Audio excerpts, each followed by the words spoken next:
Welcome to Pullback, the podcast that digs into the ethics behind everyday choices. We are a proud member of the Harbinger Media Network, and you can check out our partner shows at harbingermedianetwork.com. I'm Kyla Hewson. I'm here with Kristen Pugh. Hello. And today we are introducing one of our older series, but it is, I would say, probably, other than the seafood episodes, the most referenced episodes on our show. We talk about them a lot. We're always like, oh, but you can learn more about this on our clothing series. So we have mushed them all together in one super episode for anyone who hasn't heard or who needs a refresher on just how terrible the fashion industry is, because it's easy to forget. Yeah, there's a lot of really good content in what I have tentatively titled our Marathon of Human Sadness. We cover everything from sort of what are the origins of sweatshops to what are the fabrics that we wear today actually made out of, and how are the types of clothes that we produce every day made, to what actually happens when you put your clothing in a donation box. There's a lot that we cover in, I think it's like 3 hours of content that people are gearing up for. It's a lot. It's a lot. And at one point you made me cry, which is crazy because you originally, this was so sad that you told me to prepare dad jokes, and I prepared dad jokes and pickup lines. So now I can look like an absolute monster after you say something terrible and I give a really flippant joke. And I'm like, cool, I'm glad we're really making light of how horrible this is. But I am not completely dead inside. You did make me cry when we were talking about the Rana Plaza accident, I think. Yeah, it's one of the worst workplace disasters that's happened in modern history. So gear up for that, I guess. This is also a really great thing to listen to because next week we will be putting out an episode on Fashion Revolution with an amazing guest. So everyone can get prepared for that, which is an actual fun episode, by listening to this. Yeah, listen to everything that's wrong with the fashion industry and then wait a week and we'll tell you how you can help. Yes, exactly. Without further ado, enjoy this throwback.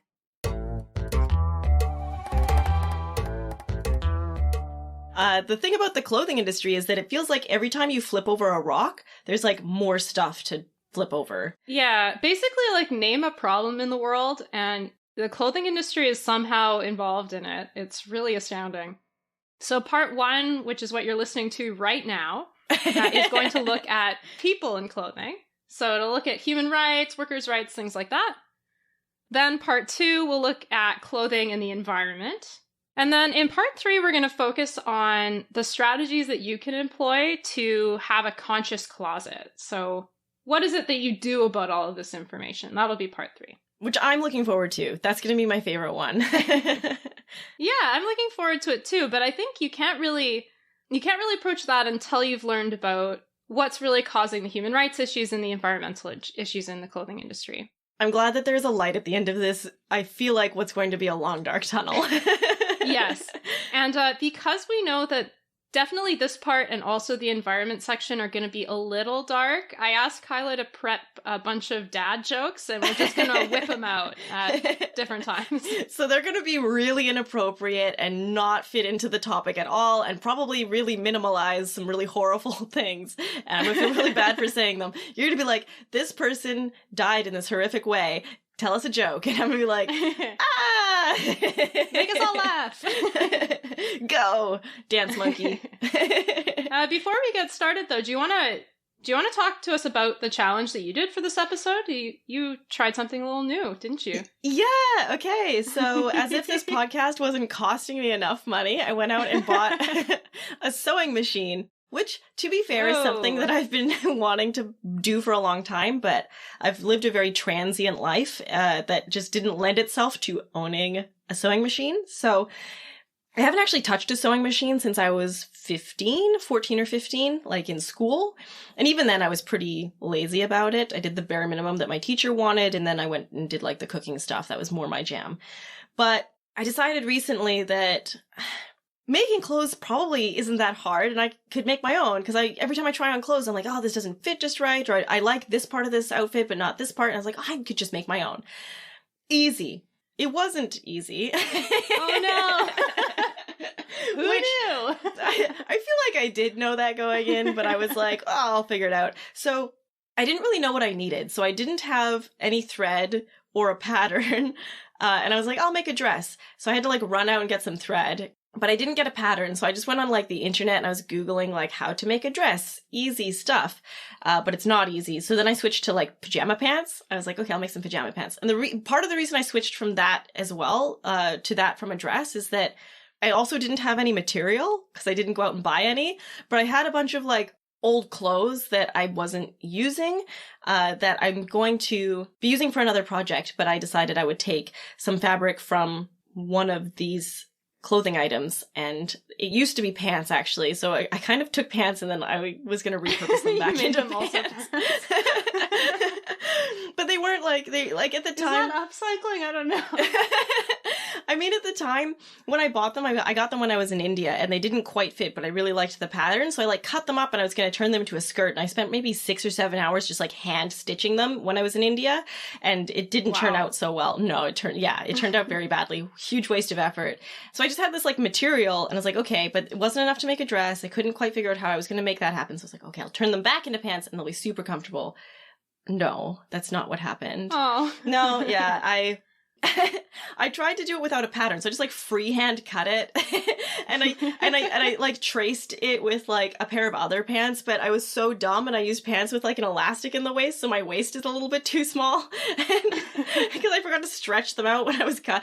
It was a whole thing. I cut them all like facing one way, so like they didn't, basically there was just no crotch in them. Like there was just like not a lot of room downstairs because I cut them wrong, and then the machine kept jamming because I think I have bad sewing technique, and it was an effort. But I kind of was like, I wanted to go in and just like make all of the mistakes that I knew I would eventually make at once. So I was like, right, I'll freehand it. I won't use a pattern. It's a very optimistic way of framing it. Yeah. And then I was like, okay. And then every mistake I make is like a mistake I won't make in the future. So now I'm going to go get some fabric and some thread and I'm going to have a real go at it. But for the challenge, I was like, okay, I'll use the fabric that I have. I'll use some thread that I like picked up and I'll turn these into pants. And they are, worse pants now than they were when I bought them originally. My sewing lines are like all crooked. Like I didn't sew in a straight line at all. That was my challenge. Unmitigated disaster. But I feel like it's going to lead into better things because I'm going to use this sewing machine to do more stuff with, for sure. You got to fuck up the first time you sew. I feel like that's just necessity. So at least you did it with fabric you already had and didn't know what to do with. And after we record this episode, you'll have lots of good tips on which fabrics to choose for your next project. Yeah, great. I'm glad we're going to talk about fabrics because that is something that I've been struggling with. But leading into this conversation that we're going to have, making clothes, you think is easy, but it's like not. And I already had a lot of like feels for people who worked in the garment industry because it's so fucked up. But also, it's not something that I can just do by myself. So like the respect of the people who work in the garment industry, I think whatever people feel like it deserves more. Yeah. And like a lot of times these kinds of jobs get talked about as like unskilled labor. And it's not at all. It is an incredible amount of skill. It takes so much skill. Yeah. It's not something I can just do. I can't just pick up a sewing machine and make pants. And you tried. Maybe if I had tried with a pattern. But the point is that like, it does take skill. Like, yeah, I'm sure that it's super easy for people who've done 10,000 pairs of pants, but you have to get to that point. So yeah, I think that's a really good way to sort of start framing our episode talking about the people that are behind the clothes that we make. I think the way to sort of start talking about this issue is to talk about the business model that's at the center of the problem, and that's fast fashion. So fast fashion is something that's gotten a lot of buzz recently. Hasan Minhaj did an episode of it on the Patriot Act. CBC recently did a documentary of it called Fashion's Dirty Secrets. There are also a bunch of books that are out on fast fashion. There's a lot of information out there if you want to about fast fashion, and people are talking about it more and more because it's really fucked. So Kyla, I'm curious, when you think about fast fashion, what are some of the brands that come to mind? Primark, H&M, Forever 21. Yep. Although I think they went bankrupt recently. Did they? Oh, I think so. That explains the closing out sales I've seen for them in other countries. Yes. What brands do you think of? Yeah, so I think of those ones as well. But then the big one that is also often talked about is Zara, because it was the brand that I was going to say them! Yeah. Drat. So yeah, those are all fast fashion brands for sure. And Zara is it was sort of the first brand to move majorly into fast fashion. So oftentimes people will start their conversations about fast fashion by talking about them. Zara is also the world's largest fashion brand, and in 2018 it produced more than 450 million items. Whoa! That's in 1 year. Whoa! Although Zara was sort of the first fast fashion brand, a lot of other retailers are now on the same business model. And basically what happens is that brands will take designs from top-tier fashion designers, and then they produce a cheaper version of it with a lot worse fabric, and they'll sell it at low prices to middle market consumers. So they're not going for like the cheapest of the cheap, but they're marketing at like your average middle class consumer that kind of wants to buy fashionable clothes, but like previously that would have been really expensive for them to do. Yeah, so instead of paying like $150 for a shirt, you're paying $50 for a shirt. Exactly, or like 20 sometimes, or 15, depending on the item. So it's called fast fashion essentially because production and sales have been sped up. Between 2000 and 2014, the number of garments doubled, so it's now 100 billion garments annually, which is pretty ridiculous. In 14 years? Yeah, in 14 years it doubled, now it's 100 billion annually. So if you think about that per person, that amounts to 14 new garments annually for each person on the planet. And realistically, it's not going to the entire planet. It's going to a much smaller section of people in wealthy countries. Yeah, so it's way more than 14 garments then, really. Yeah, and then when we wear it 3 times, it gets shipped to Africa where you can't like properly sell it and it just becomes garbage. But spoiler for the environment section. So yeah, basically fast fashion means that we have a lot of bad quality clothes and we don't wear them for very long. So on average, if you were to guess how many times the average consumer wears clothes before they dispose of them, what would you guess? This is a statistic that I already hate. Oh boy. 12 times. You're pretty close, actually. It's 7 times, which... What? What? That's like half of what my guess was. But it's not very often, right? And that's the average. So, like, there are things that are getting worn much less than 7 times. And some things that people don't wear at all at any point.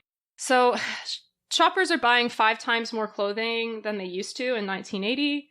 And in 2018, the average consumer bought 68 new garments in a year. So, whoa! Yeah, that's close to 70 new things we're buying every year, and we're wearing them 7 times or less. And wow, I don't want to make listeners like feel called out because I'm like reacting to this. I feel like it's one of those things that people probably just don't realize. Like, you probably don't think that, like, I've only worn this 7 times, or I've bought 68 garments this year. That's not something you think about. So if this sounds like you, I'm sorry if my reactions are making you feel called out. I am constantly shocked at, like, the amount of stuff that I am contributing to, which is what the point of this podcast is, so. Yeah, and I think a lot of people, so first of all, a lot of people don't realize how much they're buying and throwing out because we don't really think about it. But secondly, that's by design of the industry, right? Like, fast fashion is explicitly set up to not produce good clothing. We're getting shitty clothing that's on trend, and the industry is set up so we buy lots and lots of it, don't wear it for very long, and then buy something new, right? If you're sort of seeing your own consumption habits in this, like, you can think about how to change it, and part 3 will talk about how you can go about that. But know that it's, first of all, it's not just you, it's lots of people. And secondly, know that it's the industry making you do this, right? Like, they're really pushing you to buy shitty clothes.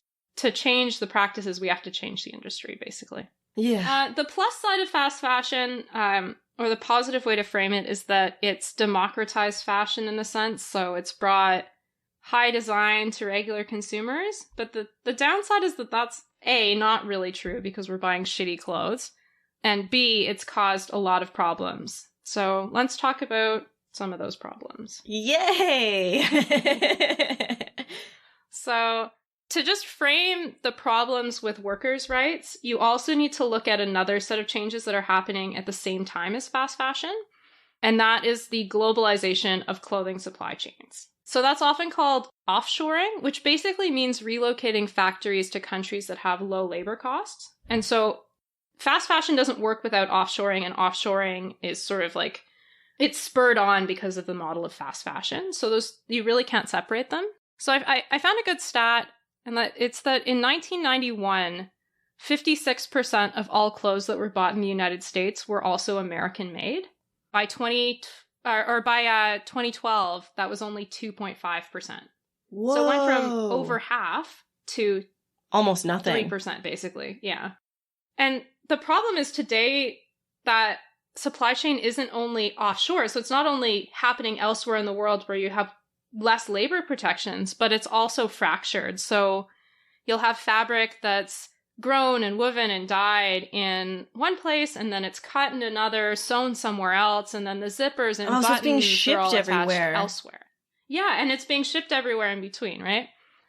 So brands rarely own the factories that make their clothes as well, which is another problem, because now you've got like 12 companies to deal with in the supply chain. And that's before you count the fact that those suppliers will often, because of the tight timelines and low prices, they'll contract to subcontractors that are not very accountable and go out of business a lot. So it's very hard if you're... Oh, yeah. This is not to let brands off the hook, but it can be very hard to keep track of your supply chains because oftentimes unauthorized subcontractors will be doing really shitty things. And that's where a lot of the scandals come out. So I used to work for a big fashion company. I used to work in the head office doing like admin for the women's wear department. So I have seen this from the back end a little bit, where my job was to basically like I didn't follow up with suppliers, although I have done that with other jobs. I've done purchasing a lot in like industry, but in the fashion industry specifically, I was very aware of the fact that our clothes came from mostly Turkey, Bangladesh, and India, and a few from like Nepal. And we as a company obviously cared that these workers were treated well, because if they're not, then there can be a huge consumer backlash. And the company, just like a lot of retail companies, wasn't doing super great, but it was a super old company. So a couple of our competitors had like gone into bankruptcy in the last few years. So it's one of those things where I know that they cared, but they didn't care for the right reasons. They cared because they didn't want like a consumer backlash, which is fine. Do you know what? Whatever gets them caring. Yes. But the key is to care more as consumers and to change our practices so that necessarily changes their mindsets. The factories, yeah, they would subcontract, and we can't really control the contractors. We're not hiring them. They're being hired by these factories. And we would do like spot checks, and my manager would frequently go to India. But, you know, they know we're coming. So of course they're gonna clean up. And I don't know that any of our factories were doing a bad job. Maybe we had ethical factories, but I wouldn't know that because it's really hard to check on. Yeah, so the business model of fast fashion, offshoring, and also the fractured supply chain, those three things are basically in sum why everything we're about to talk about is shitty and why it's so hard to deal with. From the perspective of my managers in this fashion company where we were working with the suppliers directly, they cared. Like, the people I worked with were good people. They didn't want our stuff coming from people who'd been exploited. But it's so much bigger than just like one or two people in the company, right? Like, it's just, it's such a huge mechanism that just turns and turns.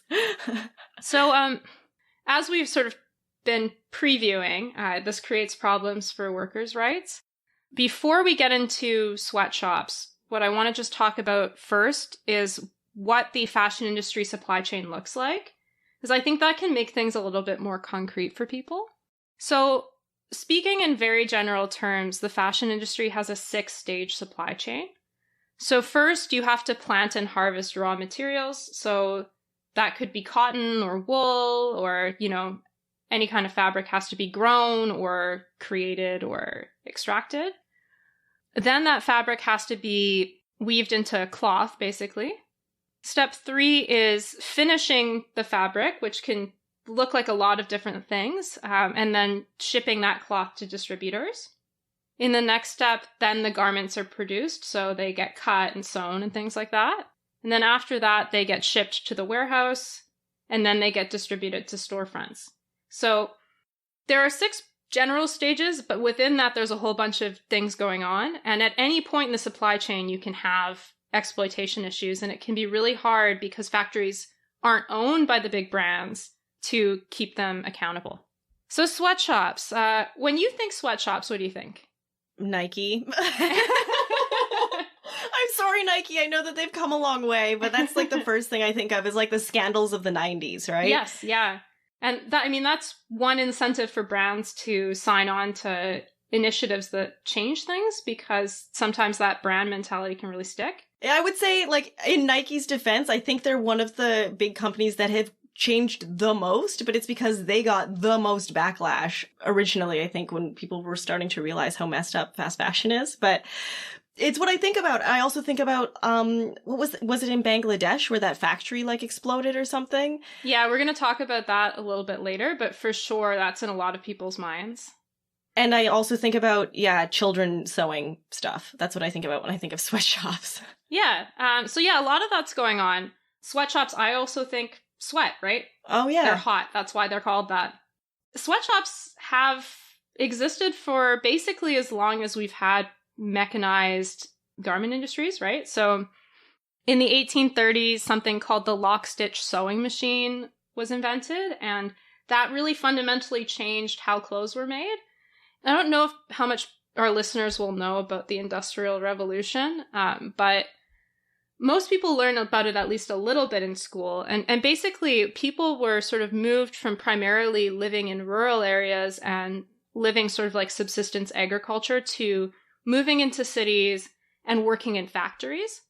And one of the big industries behind this was actually the textile industry, so clothing and other kinds of fabrics. And cotton mills in particular were like nightmare landscapes. A lot of people died. That's not good for your lungs to work in a cotton mill. No, and actually like a lot of the sort of big labor thinkers, so like if you think about Karl Marx and Friedrich Engels, the big communists, a lot of what they were writing about wasn't specifically in reaction to the conditions they saw in cotton mills, because they just saw death, mutilation, rape, illness happening all the time. And unfortunately, the sweatshops that we have today don't look super different from those sweatshops. I think it is at this point that we should have the first dad joke. Okay, let me see. Okay, so I prepped some bad jokes, but I also prepped some pickup lines. So would you rather I love it. Would you rather be picked up, or would you rather have a dad joke? What would you like to start with? I think I would like to start by being picked up. Okay. Are you from Tennessee? Because you're the only 10 I see. Ah. Why, thank you. All right. Well, I feel like I'm at least 10% happier. So another sort of historical incident that people might be familiar with is something called the Triangle Shirtwaist Factory Fire that happened in 1911. And it was a big fire that happened in a sweatshop in New York. And until 9/11, actually, it was the largest disaster in that city. So. Whoa, really? Yeah. I think I should have known that because you were like in a play about this when we were in 10th or 11th grade, weren't we? This was like the play you were in. I went and saw it one time. Yeah. I had a solid Irish accent for that. Oh, I love 11th grade plays. Yeah. So in the Triangle Shirtwaist Factory Fire, 146 employees died. 123 of them were women. This is another thread that we'll hear about throughout this episode. Most garment workers in the past and also today are women, so this is fundamentally a gender issue as well. So the good news is that sweatshops kind of got better for a while, because during like the mid-20th century, you had a lot of labor activism that put in place legislation that protected workers. So a lot of the problems that you were seeing from the Industrial Revolution through to the early 1900s ended. Unfortunately, in the 1990s, offshoring started. And so those old-style sweatshops came roaring back to life, just in a different location. So if we look at some of the countries that are the major garment exporters today, a lot of them are Asian countries. So China is the top apparel supplier. Then there's also Bangladesh, India, Hong Kong, and Turkey. The EU is also one of the top suppliers, but not kind of the same issues, different issues. Some workers' issues for sure, but mostly when we're talking about sweatshops, we're talking about Latin America and Asia. So, sweatshops, they really suck. So, is that the name of this section in your notes? Yeah, it is. So, offshore sweatshops today don't look all that much different than the ones in the early Industrial Revolution. So they're hot, they're unsanitary, they're dusty, they're unsafe. There often isn't food or clean drinking water. Workers work for long hours, they get really low wages. They often don't get breaks, and they're often forced to work overtime for no pay. And buildings are often locked, which is really fucked, so you cannot escape. What, from the outside? Uh-huh. That's why so many people die in the fires. I was just going to say, that wouldn't pass a fire safety inspection No. anywhere. That's fucked. I hate this. I hate all of these statistics. I'm making my own clothes from now on. Yeah. In some cases, workers aren't allowed to talk to each other at all. Yeah, because otherwise they'd uprise, probably. Yeah, and since most workers are women and most supervisors are men, sexual assault and violence happens a lot. Fuck this. But you know what the worst part is? Is that if I make my own clothes, these guys aren't making any money. So, like, because if I take my business, like, away from them, then, like, they can't feed themselves. So, like, how do you, So that's often the refrain, but I read a really good article basically arguing against that. Oh, good. Please tell me. Yeah, I can't remember the author, but it was basically talking about sweatshop conditions, and he was saying, actually, workers that are in agriculture or other areas often have a lot better conditions. So don't tell me that I should be grateful for being exploited. Which I think is a really good point. Like, yes, it's true that sweatshops provide jobs. That is technically correct. But they are shitty jobs, and they should be better. And if that means we have to pay slightly more for clothes, I think that should be the way it goes. Yeah. Yep. Just to give people a little bit more context, I want to talk about a scandal that happened in the early 2000s. It was a sweatshop in Honduras that was supplying clothes for clothing lines that Jay-Z and P. Diddy had. So, call out there. I mean, I feel like these guys are probably so far removed from the production of their own stuff that, like, they would have no idea. But also, that's problematic. You should know where your stuff comes from. They shouldn't be, yeah. Your name's on it, right? Like, you should care. Exactly, yeah. So I'm just going to read a quick excerpt from the book Fashionopolis that talks about this incident.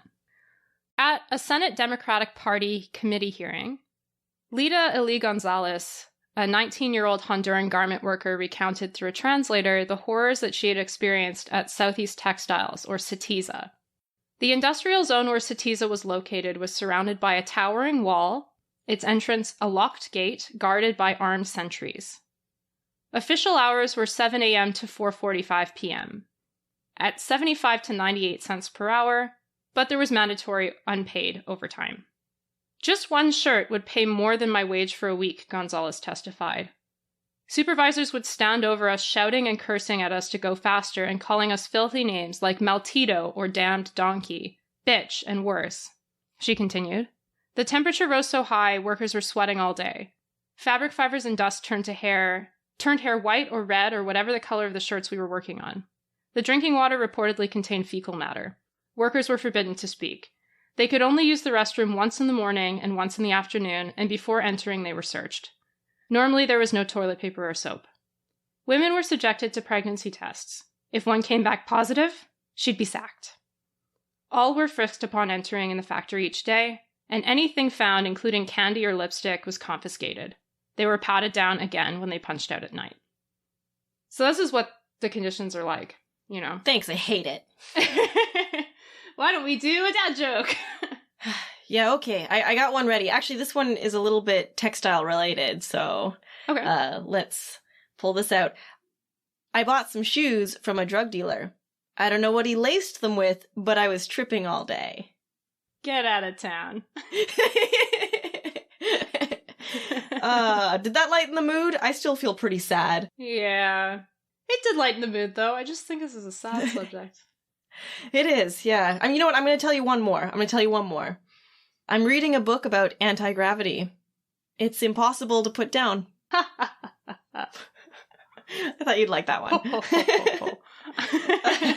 That gets a Santa laugh. All right. Tell me more. Yeah. So, in wealthy countries like the US and Canada, actually, sweatshops do sometimes still exist, unfortunately. So, while workers' protections got rid of legal sweatshops, there are still illegal sweatshops, and they're a hotbed for things like human trafficking. And then there are also factories that are just breaking the law, and enforcement isn't really dealing with it. So sometimes you get a combination of both in a sweatshop, which is great. Do you know what we could do? Is we could take some of these sweatshop jobs that are going to disappear because I'm making my own clothes, and we can put those people into employment as enforcers for making sure that the rest of the garment industry is doing a good job. Yeah, just hire more regulators. Hire them straight out of a sweatshop that's going out of business. Thank you very much. Domestic sweatshops are in particular a problem in the States, and especially in Los Angeles, because there's a large undocumented immigrant population there. And I mean, this is a thread in really every labor subject we cover on this podcast, that like migrants are not well protected in the United States, especially, but anywhere. And they get exploited for that reason, and it sucks. So about half the apparel manufacturing workers in LA are estimated to be undocumented workers, and they make about $4 a day. So yes, most sweatshops that we're going to talk about are offshore, so they're not in wealthy countries, but there are sweatshops in wealthy countries too, and they are also shitty. But let's talk about the Rana Plaza explosion, which you had mentioned was one of the first things that came to your mind when we talked about sweatshops. And I think that's probably true for a lot of people, but you might not know the details, or maybe not everybody does know about it. So I just want to talk a little bit about it. Cool. So this is just to say that before we talked about the generally shitty working conditions of sweatshops, but in addition to that, there are still frequent sweatshop disasters that are on the level of the Triangle Shirtwaist Factory fire, or actually even bigger. And lots of people die as a result. Well, if they're locked into a building that's on fire, then sure. Uh-huh. Yep. And that is pretty much how it happens all the time. God. So one of the most famous disasters was the Rana Plaza incident that took place in Bangladesh in 2013. So basically what happened is on April 13th, 2013, there was an explosion at the Rana Plaza garment factory, and it ripped a hole in the wall. So when that happened, engineers were sent in, and the engineers wanted to condemn the building immediately, but the owner refused, so it remained open. And the next day, workers returned because they were afraid their pay would be docked if they didn't. Then the power went out sometime during the day, and as the backup generators went on, the building basically began to quake, and then it went down. I just want to read a couple of quotes from people that were affected. Oh, but I think you warned me. I think we should give a trigger warning here. Yeah. What you're about to read is really bad. Really upsetting. So if you guys want to skip ahead by a minute or two, if you don't want to hear some really upsetting accounts of this terrible disaster, then no shame. We don't blame you. But I have to listen, so let's have it. So, worker Shiva Begum was stuck and had to wait 16 hours for a rescue crew to remove her. She says, "They showed up with iron rods and pipes and pried me out. They said my guts were all over the place. I passed out and came to my senses 27 days later." So, this is the kind of injuries it can cause. Here's the second one. This one's worse. So, Mamadul Hassan Hridoy was inspecting jeans on the 7th floor when everything went dark and silent. The generators started, he recalled, and it felt like the floor under my feet was moving.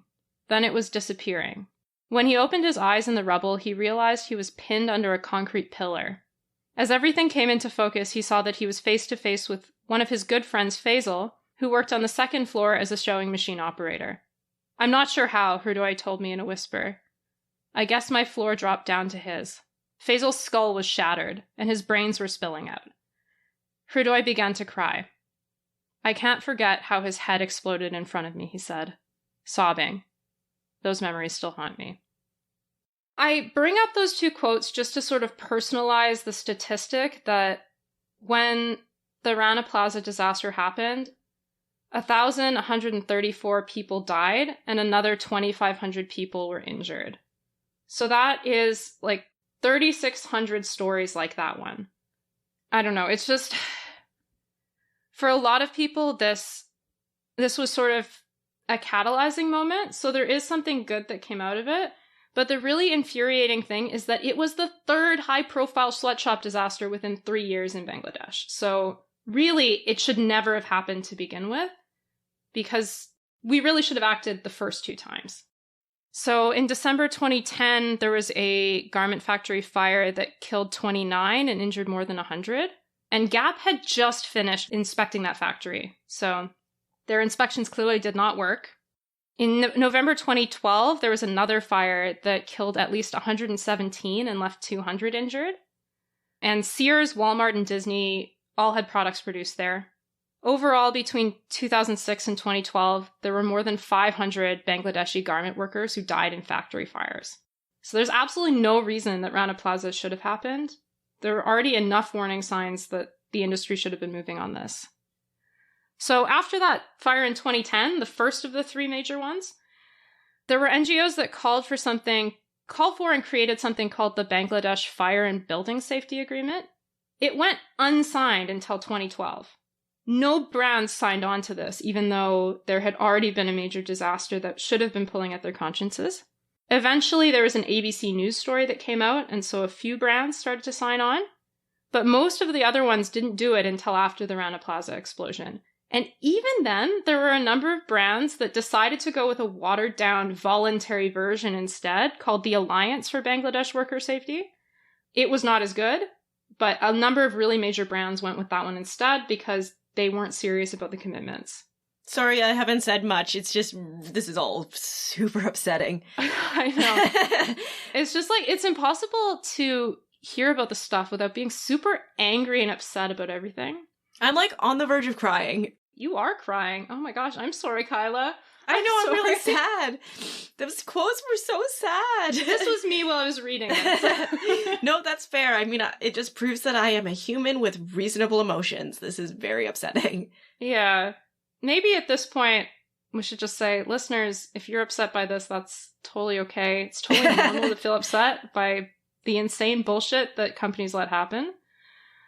It's important to know that, like, change can happen. So Rana Plaza should make you angry and it should make you sad and disgusted, but it should also make you feel optimistic because the activism that it catalyzed actually has made a difference.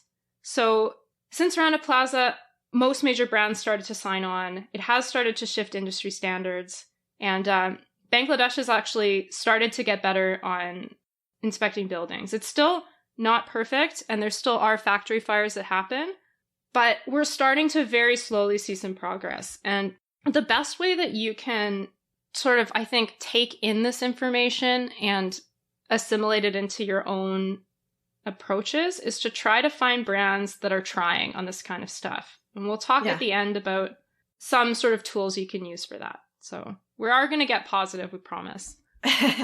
Should I give you another joke now? Like, Okay, I've got one ready that I was thinking about you when I found this one. Ready? Love it. What does a zombie vegetarian eat? What? Grains.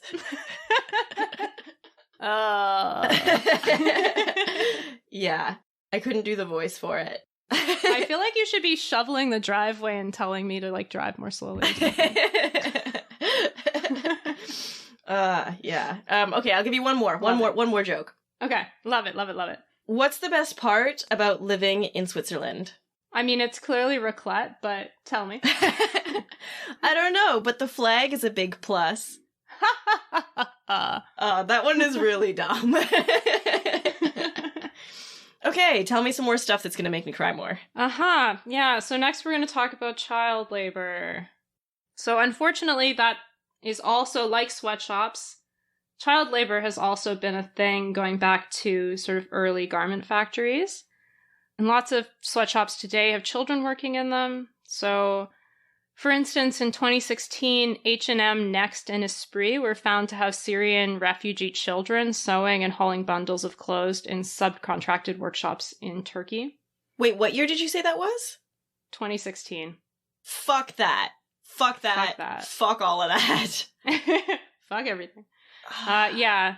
So sometimes what happens is that children are basically lured from their homes to work in sweatshops, or I guess the parents are lured to give their children to sweatshops.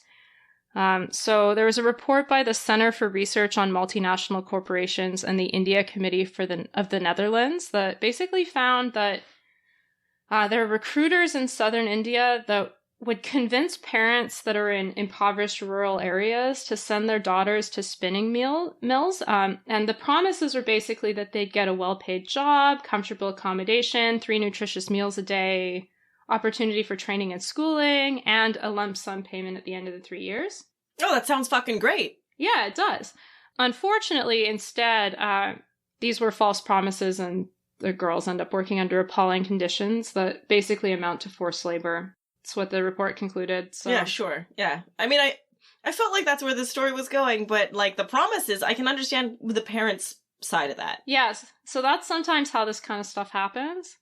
And so Bangladesh, China, Egypt, India, Pakistan, Thailand, and Uzbekistan are particularly notorious for child labor in the textile and garment industry.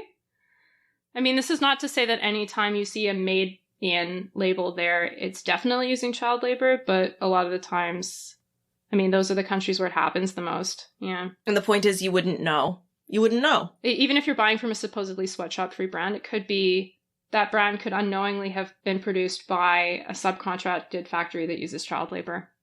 Child labor, it occurs at different phases in the supply chain. So sometimes it can be the production of cotton seeds, sometimes it can be cotton harvesting or yarn spinning, and sometimes it can actually be the like cut, make, trim garment production. So there was an investigation by SOMO, the Center for Research on Multinational Corporations, that basically found that 60% of workers at spinning mills in India were under 18 when they started working there. It's a lot. We'll also talk a little bit about Uzbekistan's cotton industry because it's particularly bad. So the problem with Uzbekistan's cotton industry that makes it particularly bad, in addition to just any kind of child labor is bad, is that it's actually state-sponsored. Cool. So government approved. Yeah, cool. Big thumbs up Great. from the guys in charge. Amazing. I love it. Just kidding. I hate everything. Yeah. So yeah, every year basically 1 million people, and that includes children as well as teachers and doctors, they're basically dumped into Uzbekistan's cotton fields to pick cotton. And they're taken from their jobs and their schools. They're sometimes threatened with expulsion or dismissal or even physical violence, and they're compelled to meet quotas to help the government earn money. It's a somewhat unique case of actually state-sanctioned mass mobilization of child labor. And basically, the way it works is like the Uzbekistan government sets cotton quotas, and if farmers don't fill their quotas, they can actually be kicked off of their land. So it's a big deal if you don't meet your cotton quota. What? Yeah. But farmers are poor and they can't afford extra farmhands for harvest. So state and local officials will often order employees of the government, like doctors and nurses, as well as students, to go into the field so that farmers can meet their quotas. A study that was done at the University of London found that between 86 and 100% of the schools in districts that they studied were subject to compulsory recruitment of children in grades 5 to 9. So that's ages 11 to 14. And the students were employed in the cotton harvest for between 51 and 63 days without breaks and under unsanitary, unhealthy, and unnutritious conditions. So no, and cotton is one of the fabrics that I was like looking for because I don't know if we'll have released it by the time this episode comes out, but we did a laundry episode and synthetic fibers are really bad for the environment. So it's like, oh, I'll only buy natural fibers from now on. Cotton's a really easy one to find and you can get good clothes, but it turns out it's maybe worse. So cool. Yeah, it depends on where you get your cotton from, but yeah. So if you want to avoid this, the Responsible Sourcing Network has they've gotten 314 companies to pledge to eliminate Uzbekistan cotton from their supply chains. So if you go to the research notes for this episode, I've got a link there and you can click the link to actually see the list of companies that have signed on to this pledge. Otherwise, you can just Google Responsible Sourcing Network in Uzbekistan cotton. It'll come up. And so as a result of those advocacy efforts, there's been a lot done, and you can actually exercise a choice to not have state-sponsored child slavery in your cotton supply chain, if not really anything else. That's at least one thing you can concretely do. So a couple of brands that haven't signed on, American Apparel hadn't signed on as of December 2019, nor had Polo Ralph Lauren. I also did not see Roots Canada on the list, but it is possible they're like under some other company. So I'm just going to give me a pause next time I go there. So yeah, there are other cases of child labor. That's important to remember. The Uzbekistan case, I just wanted to talk about specifically because it is state-sponsored, and that's really fucked. Yeah. Should we do another pickup line, maybe? Yeah, you got it, man. Say nice things about me. Yeah, coming up. Kristen, if you were a Transformer, you'd be Optimus Fine. Ooh, I would be Optimus Fine. I think the only other Transformer I can name is Bumblebee. Is that a real Transformer? Yeah, you're right. Yeah, those are the only two. Those are also the only two that I can name. There's a bad guy. And we've also officially talked about bees in this podcast. Oh yeah, I feel like we need to drop it in at least every episode now. It's like a running thing. Yeah. Bees. Okay, cool. Okay, I'm gonna give you one more pickup line. I love it. Yeah, I think we should do two because this is deeply upsetting. Okay. It's a good thing I brought my library card because I am totally checking you out.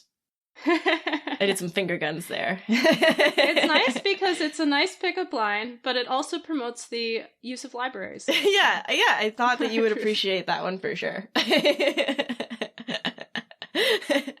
Okay, make me sad again. Let's have it. Yeah, so we're coming to the end of the sad stuff, but there's a couple more to cover. So forced labor is also big in the fashion industry. Fashion industry is one of the biggest sources of modern slavery. So the Walk Free Foundation estimates that $127.7 billion worth of garments are imported annually by G20 countries that are at risk of having modern slavery involved in their production. So that's a lot.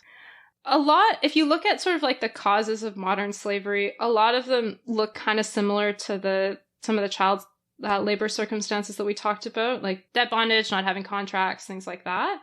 But being given promises that they think sound really good, and it's not the case at all. Yeah, and then they get moved to somewhere where they can't really escape. So I won't talk too much more about that. Yeah, because they're locked in all the time. So I will just say that I was surprised that this came up, but I don't know if you had heard about what China's doing in Xinjiang province with their Uyghur population. There's a lot of jargon. So the Chinese government has a Muslim minority primarily in a region called Xinjiang, and they're often referred to as Uyghurs. There's been a lot of coverage in the news lately about these re-education camps that they've been forced into. There's questions about whether they're really concentration camps and whether there's a genocide going on there. I have vaguely heard about this. I'm excited to learn more from you now. Yeah, so I was surprised to know that they are also operating forced labor camps in Xinjiang, and they're producing, among other things, clothing there. So basically what happens is Uyghurs are detained in re-education camps, and they're either while they're there forced to work in factories, or afterwards they're sort of released on condition of working in these factories. Brands so far have said that they haven't found evidence that the labor in these factories are forced, but journalists hard disagree with this. So, sure. Okay. you know, we've gotten our liability out of the way. Please don't at us. Journalism suggests that it is probably more safe. This is an unbiased podcast with no opinions of our own. Please don't at us. Big companies, don't come at us. Your deal getting fisticuffs. Yeah. Okay, Kristen's ready to fight. You can add her. Yeah. So, yeah, the last harm of the garment industry for workers I want to talk about is just quickly women's rights and sexual assault. Just to remind everybody that this is fundamentally a gender inequality issue and that approximately 80% of the workers in the garment industry are women between the ages of 18 and 35. It's mostly women. So that means that all of the exploitation we're talking about, like that itself is a gender issue because it's mostly happening to women. But in addition to that, rape, sexual assault, and sexual harassments they're big problems in sweatshops. So a study done in Vietnamese factories found that 43% of women that were interviewed had suffered at least one form of violence or harassment in the last year. So that's not over time. That's half of them in the last year have experienced this. Another study by ActionAid looked at garment workers in Bangladesh and found that 80% have either seen or directly experienced sexual violence or harassment in the workplace. So that's almost everybody. Cool. I hate all of this. Yeah, so we hate everything. So why is everything so shitty? It's fast fashion and the fractured supply chain, right? So when disasters and abuses happen, brands often claim that they aren't responsible and that the sweatshops in question weren't authorized suppliers, and that makes it really hard to deal with. Basically, the way it works is brands will have approved suppliers, and those approved suppliers will subcontract to sweatshops. And then when a scandal happens, brands that claim to be sweatshop free will often claim that they had no idea that their contractors were subcontracting, even though it happens all the time. Well, and also, like, sometimes they have no choice but to subcontract because the fast fashion industry is so huge that the companies that they do source can't keep up with the demand, right? So they have to subcontract in order to fulfill the orders that are being placed for them. Yeah. So, next question, are things getting better? Not really is the short answer. So these problems are really fundamental to how fast fashion works. There's a need to get clothing that's made really quickly and really cheaply. And as a result, people and the environment inevitably suffer. Having said that, there have been some changes. So the first industry shift was a move towards supplier codes of conduct. So that started to happen actually in the 1990s. And the first code of conduct in the fashion industry was from Levi Strauss in 1992. Oh, good for them. Yeah. And there actually has been a lot going on in that. Now, like most major brands will have supplier codes of conduct, and they will have audits that enforce the codes for their authorized suppliers. Didn't you tell me off, Mike, at one point, though, that the jean industry is so fucked up, we have to do a whole episode on it, so maybe I shouldn't praise Levi so quickly. No, although, the reading that I've done suggests they were one of the better brands, then briefly really sucked, and now again are one of the better brands. So, okay, good for you, Levi. Yeah, so spoiler for a jeans episode we'll do at some point in the future. Yeah, so there are now audits, there are now codes of conduct, so there's something happening. These audits aren't perfect, though, partially because the monitors themselves don't have any oversight, so, like, bribery happens, and audits are often not, like, they're often scheduled, so workers can coach their factories and, like, clean things up. But hey, there's progress. In 1998, only 15% of company codes included freedom of association and the right to collectively bargain. And now almost all of them do. So the codes of conduct cover more things, and activists and consumers are really pushing companies to actually do real audits and to have real consequences for their suppliers when they fail the audits. And another big move is transparency. So if people remember from our very first episode, Fashion Revolution produces a transparency index. That's basically about who's being transparent in things like having supplier lists, right? And so just in general, it's becoming more common for brands to publish supplier lists, and that's a huge part of the solution. So how can you act to promote human rights in the clothing industry? First, you can kind of get involved with activists that are working on these issues. So I've mentioned a bunch throughout this podcast. You could be involved with any of those. The Fashion Revolution is, I think, a cool organization. You can check out their Transparency Index, participate in Fashion Revolution Week, or participate also in, they've got a social media movement called hashtag Who Made My Clothes and hashtag I Made Your Clothes. So you can check those out. And if you're interested in fashion, then they have a fashion open studio. That's a cool initiative you might want to get involved with. And then there's Fairwear, which is an organization that's working to promote worker and human rights in garment production. So they focus on that sewing, cutting, trimming part of garment production, which isn't the whole part of the supply chain, but it's an important part, and it's the most labor intensive. And so they have a code of labor practices that 133 brands have signed, and you can check them out. You can also check out that Uzbekistani cotton pledge, make sure that the companies you're buying from aren't sourcing child slave labor that's state sanctioned. I like that. That's a nice way to, I assume we're almost done, to tie it up, is to have some optimistic, like, steps that can be taken, because this was dark. Mm-hmm. Yeah, and you'll learn about more concrete steps you can take in part 3 of this series. But yeah, at least that's something for now. I'm going to end with one more bad joke. Why do chicken coops only have 2 doors? I don't know. Why? Because if they had 4, they would be chicken sedans. You're welcome. Love it. So glad you did the dad jokes.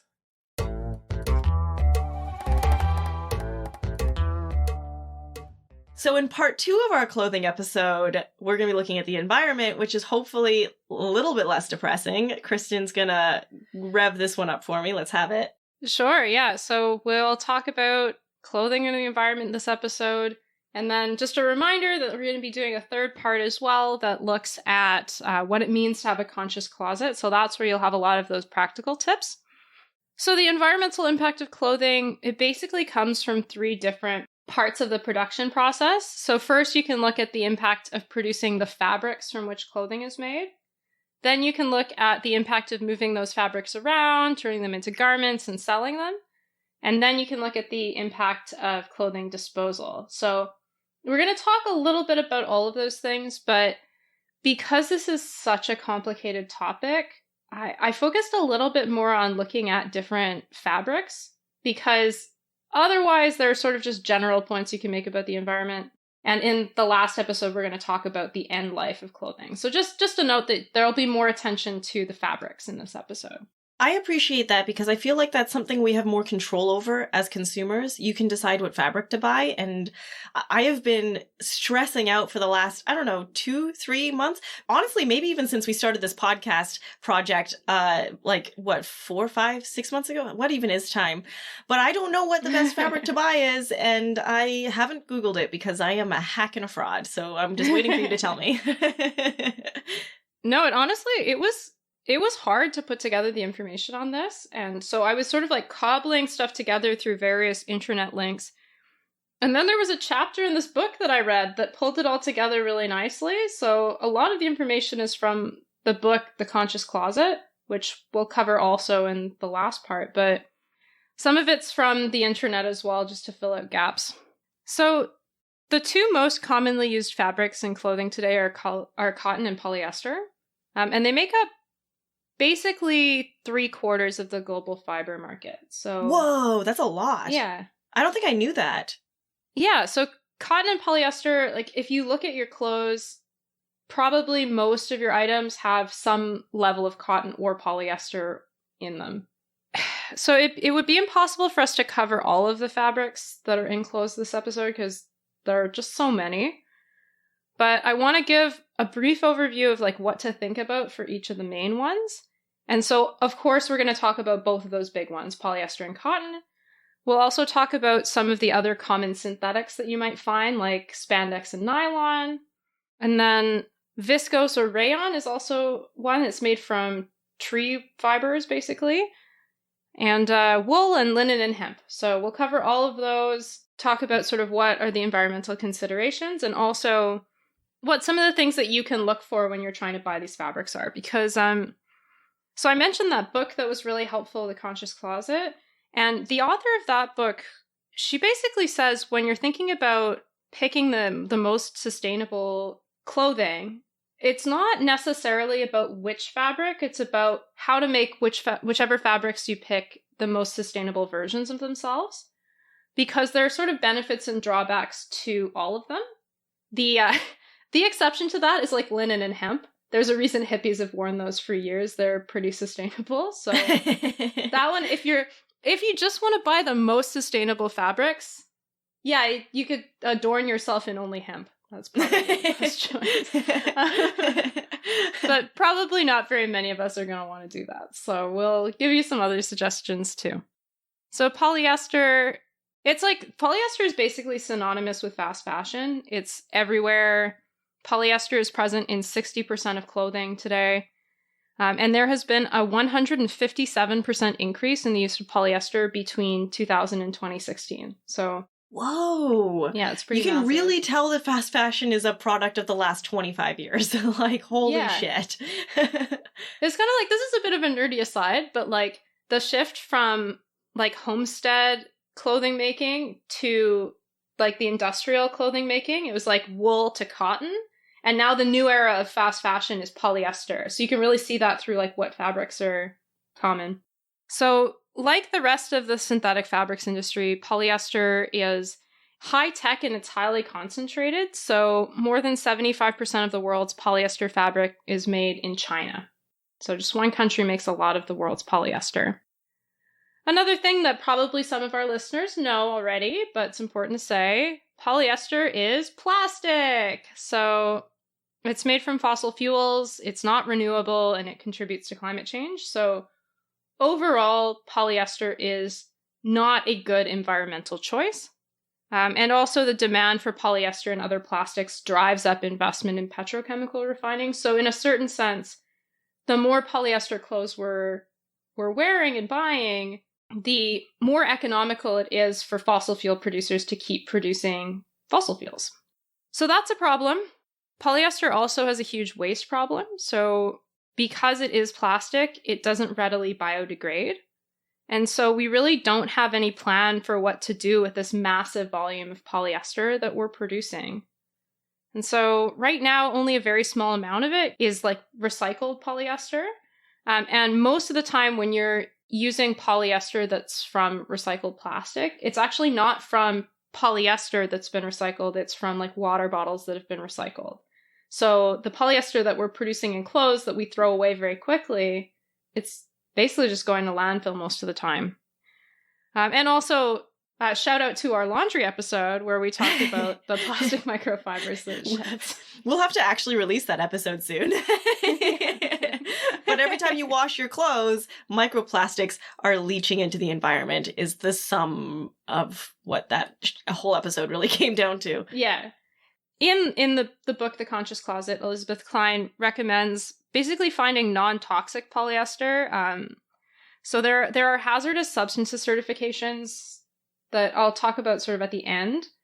And looking for one of those is a good way to know that hazardous toxins haven't been used in making the polyester. There's a really big problem across the clothing industry, but especially for synthetics. And another good strategy if you are buying polyester is to look for recycled polyester. So Timberland and Patagonia are two brands that do produce items with recycled polyester. So you can look for them. I generally just love Patagonia. I know, it's your favorite. Did we talk about that in the laundry episode too? Probably. We've probably talked about this several times.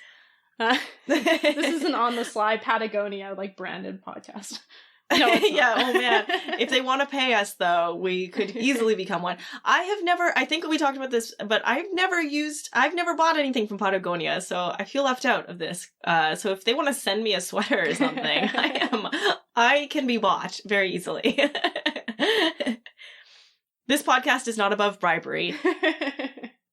All right, let's talk about other synthetics. Can you think of any synthetic fabrics other than polyester?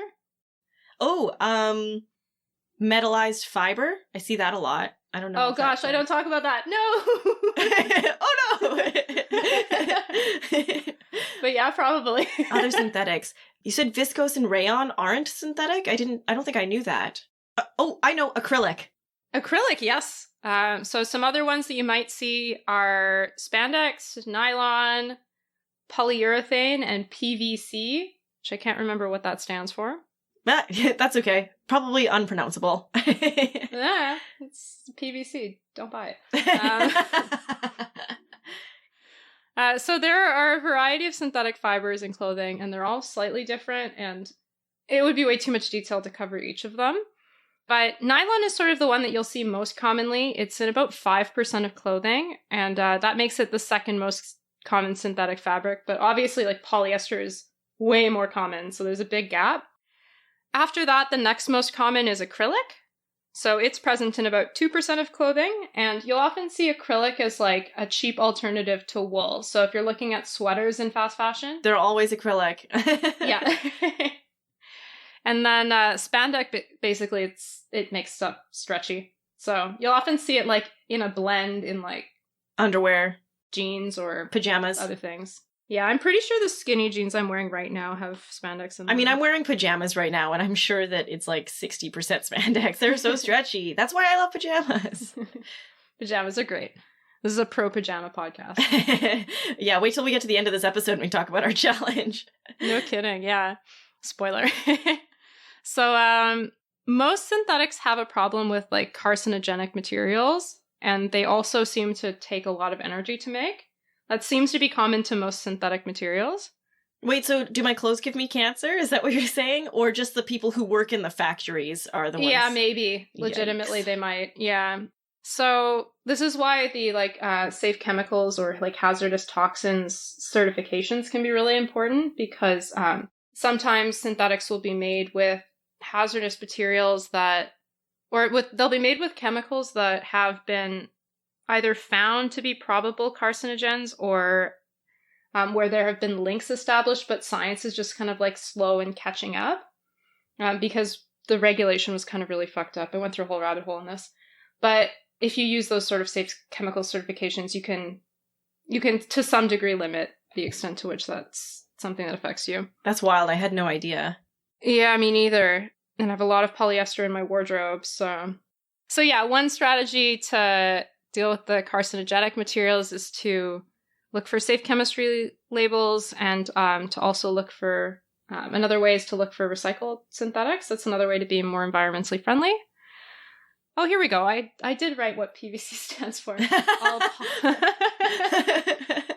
I love a throwback. Let's have it. So it's polyvinyl chloride, or PVC. So the recommendation from the Conscious Closet is just don't buy anything with PVC in it. I think PVC is often used in like fake leather products. Exactly, yeah, and vinyl. So it uses a chemical that's linked to endocrine disruption, so it'll like fuck with your hormones and stuff. Whoa, really? Yeah.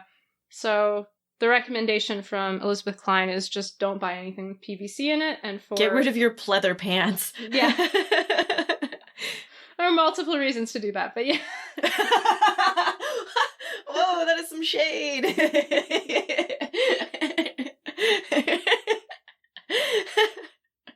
Okay, carry on. All right. So cotton's the other big fabric that we use a lot of. It makes up about 1/4 of global fiber production. So the majority of it is grown in China, India, and the United States. Those are the biggest cotton producers.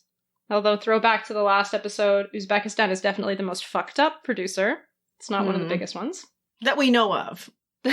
That's true, that we know of. And cotton can be really tricky to grow, so usually it's farmed with a lot of pesticides and fertilizer, so that can be a problem.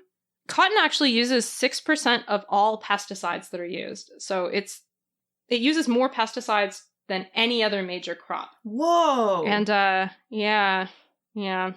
And 20% of insecticides are devoted to producing conventional cotton, even though it's grown on only 2.5% of the world's arable land. Why? Why?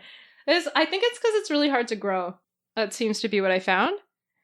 And that's a problem because a lot of the pesticides that are used for cotton have been classified by the WHO as hazardous. So again, you're potentially poisoning workers, you're potentially poisoning the land around where cotton is grown, and also the waterways and communities around there. So it's a big problem. Another problem environmentally with cotton is that 99% of all cotton is genetically modified. Now, I want to be clear and say that not all genetically modified things are evil, but there are some particular problems with how cotton is genetically modified. So the first one is that genetic engineering has basically turned cotton from a perennial crop to being an annual crop, which basically means that it will produce the fluff like every year rather than only on the second year. And that has really increased the yields for farmers. So that might be good, but there's also some evidence that it fucks with soil and over time is going to make it sort of less sustainable to grow. Well, and as climate change affects farmland, we're going to have less arable land anyways because growing seasons are going to change. All right. What a fun topic. Yeah. So we talked about how one genetic modification fucks with the soil by turning cotton from a perennial into an annual. But there's actually like another genetic modification that makes it even worse. And well, doesn't make it worse, but because pesticides are so overused in cotton, or they're used so much, basically Monsanto introduced Roundup Ready cotton. It basically allows the cotton plant to endure really heavy spraying of Roundup. And Roundup basically kills everything except for the cotton. It is not good for the planet. And so, so genetic modification, like most of the time when you're getting cotton, unless it's organic, it's going to be genetically modified. And even though that in general, like in principle, it's not bad to have something genetically engineered, in the ways that they're engineered with cotton production, like you now have a system where people have to pay, well, it's now Beyer that's bought out Monsanto, but like you would have had to pay Monsanto for both the pesticides that they're selling and also the cotton that can survive the pesticides that they're selling. It's fucked. That is bonkers. Yes. What even is real life? I can't. Yeah. And so another problem with cotton is that, and people have probably heard this before, but it's a really like thirsty plant. It uses a lot of water. So growing 1 kilo of conventional cotton requires 10,000 liters of water. And processing cotton requires even more. So it's about 5,000 gallons for a t-shirt and a pair of jeans. Whoa! Yeah, it's a lot. The good news is that you can actually produce organic cotton that's way less water intensive, and I don't know why, but it can be up to 91% less irrigated water than conventional cotton. What? So, that doesn't make any sense. That just seems like a clear win. Yeah. No pesticides, like much lower water usage. I don't know. It must be more expensive, I guess. Yeah. The other thing with like cotton using so much water is that like most of the cotton that's grown, so about 60%, is grown in water-scarce regions. So we're going to travel quickly back to Central Asia, or if you'll remember the Uzbekistan situation. There's another problem, which is the Aral Sea in Central Asia used to be the world's 4th largest lake, but today it's basically completely dried up. And that's basically because of cotton. So it started with the Soviets. In the 1950s, the Soviets started to use the rivers that feed into the Aral Sea to irrigate its surrounding agricultural area. And that is something that still happens today. And it's primarily for cotton is what it's irrigating. And that's a really big problem because as the Aral Sea has dried up, because the Aral Sea actually is salt water, even though the rivers that feed into it are freshwater. So as it's drying up, it's releasing salts and carcinogens into the air, which is causing like throat cancer and respiratory diseases. So like cotton production in this area is really fucking up people and their livelihoods. It's a real ecological problem. Like even when they're not employed in the like bondage situation that we discussed in the first episode, where state mandated children's labor is happening, even if you're not involved in that, you still can't get away from the fact that the cotton industry is causing throat cancer. That's not cool. No. And so like this is the most stark situation of that, but in general, cotton is grown in places where there's water scarcity, and that can cause problems for the populations around it too, right? Well, is it time for a joke? Because I feel sad. Sure, yeah. So you guys who listened to the first episode will know that I prepped some terrible jokes and pickup lines to lift the episode when it gets a little bit heavy. So now I'm going to drop the first one of this episode. We're going to start with a pickup line. Lay it on me. All right, Kristen. Baby, if you were words on a page, you'd be fine print. I picked up a lot of book pickup lines because I feel like that's what would work on me. And I will tell you a joke. All right. What do you call a dog that can do magic? I don't know. A labracadabrador. Oh, that's so cute. Okay, I'm ready for more sad stuff. Yeah. Well, actually, we'll just wrap up cotton next. So we talked about some of the problems with cotton. So pesticides, hazardous chemicals, genetic modifications that make them reliant on pesticides, and also the fact that it uses a lot of water. So what can you do about it? One thing that you can do is go for organic cotton. And so there are a couple of different labels that we'll talk about at the end that you can look for that. And you can also look for fair trade cotton, which won't use hazardous pesticides. It will use pesticides, but not the ones that will poison workers. So small victories. And also pays farmers a fair wage. So look for those two labels. You can also find recycled cotton from brands that are members of the Better Cotton Initiative. Recycled cotton and cotton that are from brands that are members of the Better Cotton Initiative. We're going to have to do an episode on Better Cotton Initiative, though, because it's received some criticism. I'm not sure how good that label is, but better than nothing, I guess. That's the refrain of our Tell show. Me how to pick up line. That's like our whole show. Better than nothing, I guess. Okay, I've got one more pickup line for you that's really good.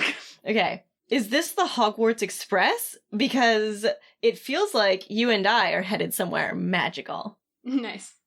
So, the next set of fabrics you may have heard labeled as viscose or rayon. I'm going to call it cellulosic fabric, which is less sexy for sure, but it is slightly more accurate. Cellulosic fabric can show up in labels in a variety of ways. So it can show up as viscose, it can show up as rayon. You might also see it as bamboo, modal, lyocell, eucalyptus, or tencel. Those are all cellulosic fabrics. Some of these are identical, some of them are slightly different, but basically all of these fabrics are made by chemically dissolving wood from eucalyptus, beech, or bamboo trees. And then basically the chemical pulp is then reformed into a fiber. So that's why when you ask, like, is rayon synthetic? And I was kind of just like, it's I don't know. Like, I feel like I should know. Like, I've worked in the fashion industry, and also I used to work for, like, a company that sold bedding. So I had to know what the difference was between, like, viscose bamboo or, like, rayon or cotton. But I feel like I still, like, I just still don't understand it. And I remember once looking into whether bamboo fabric, because I've always really liked the idea of bamboo fabric. And I remember once a few years ago, I was like, oh, I wonder if it actually is better. And I looked into it and I was upset with whatever I read. That's all I remember. Yeah. So, yeah, it's kind of confusing whether it counts as a synthetic or not, because it's not really a natural fiber, but it's also made from wood pulp. So, like, I don't know. You decide. You decide what you think counts. So most of the cellulosic fabrics that are on the market, about 70%, are viscose/rayon, which are the same thing. They're just sometimes different. I think generally you'll see viscose. You see viscose and rayon. One of them is commonly in European labels, and the other is commonly in North American labels, and I can't remember which. Interesting. Yeah. Okay. So, but otherwise they're the same. So cellulosic fabric, it's essentially like a cheaper cousin to silk or cotton. That's typically what you'll see it being used as. And it's also often marketed as ecologically conscious or sustainable, even though in some cases it is really, really not. So especially with cellulosic fibers, you have to be careful about greenwash. There are actually some forms of cellulosic fibers that can be a lot more sustainable. So lyocell is one, but oftentimes if it's just labeled as like eucalyptus or bamboo, that does not necessarily mean it's sustainable. So cellulosic fibers, they take a lot of energy to produce, and the materials have a higher greenhouse gas impact than manufacturing polyester or cotton for like the more standard ones. And they also produce a lot of waste. So basically 70% of the tree that's used, it like actually just gets totally wasted in the manufacturing process. So you're only using about 30% of the trees that you're cutting down. What? I hate that. I know. It sucks. It gets worse. Oh no. Oh, no. Yeah. So cellulosic fabric is also, it's driving deforestation, and that includes for ancient and endangered forests. They're often being used in the manufacture of these products. So that includes the Amazon and Indonesian rainforests. And it also includes Canada's boreal forests and the Great Bear Rainforest. Which, fuck that noise. Those are beautiful forests. Who's making clothes out of the boreal forest? Why? Yeah, like a lot of producers. But the good news is there's an NGO called Canopy that's on it. And they're basically working with clothing companies. They've gotten Levi Strauss, Marks and Spencer, H&M, and a bunch of other brands to commit to not sourcing from ancient forests. So, but like at the rate that we're producing clothes, how can you not? Like at what point do we just run out of other trees and we have to go to the older stuff? Yeah, well, I think like part of the problem is just going to the ancient forests when there are other options available. But yeah, it does still drive deforestation anyway. So if you are concerned about deforestation and you still want to buy cellulosic fabrics, one thing to look for is either look for brands that are working with Canopy, that shows that they're working at least not to use ancient forests, or you can actually get brands that are members of the Forest Stewardship Council, which is a sustainable forestry label, and I'm sure we'll do an episode on them in some point in the future, but that's something you can concretely do. Another thing that you might want to do if you're worried about the environment, but you also want cellulosic fabrics, is you can look out for lyocell, which is also called tencel. And it's the most sustainable version of cellulosic fabric. And again, as with a lot of the other fabrics, you can look for safe chemical certifications, and you can buy brands that are working with NGOs. It's usually helpful. I will say that I recently had to buy new underwear, because occasionally I have to do that. And my favorite underwear is from H&M. It just fits the best. You know how you find a pair, you just find underwear and you're like, this is the best fit. It's the most comfortable. It's like made of cotton, which is apparently deeply problematic. But what I did, because I knew we were about to do this episode, is I specifically bought from their like sustainable organic cotton line for underwear. And maybe it's greenwash, but I will say, like, I've always been kind of impressed with H&M's website. Whenever you go, it's always like, they know that this is what people... Yeah, they know what people care about, because like as soon as you go to their website, it's like, oh, this organic cotton was sourced from these countries and it has these fair trade labels or whatever. And I always appreciate that as a consumer, but also I recognize that H&M is one of the worst fast fashion brands, and they're leading into the problems that they're trying to solve. Yeah, but you're right. They are at least doing some things. So is that better than nothing? I guess.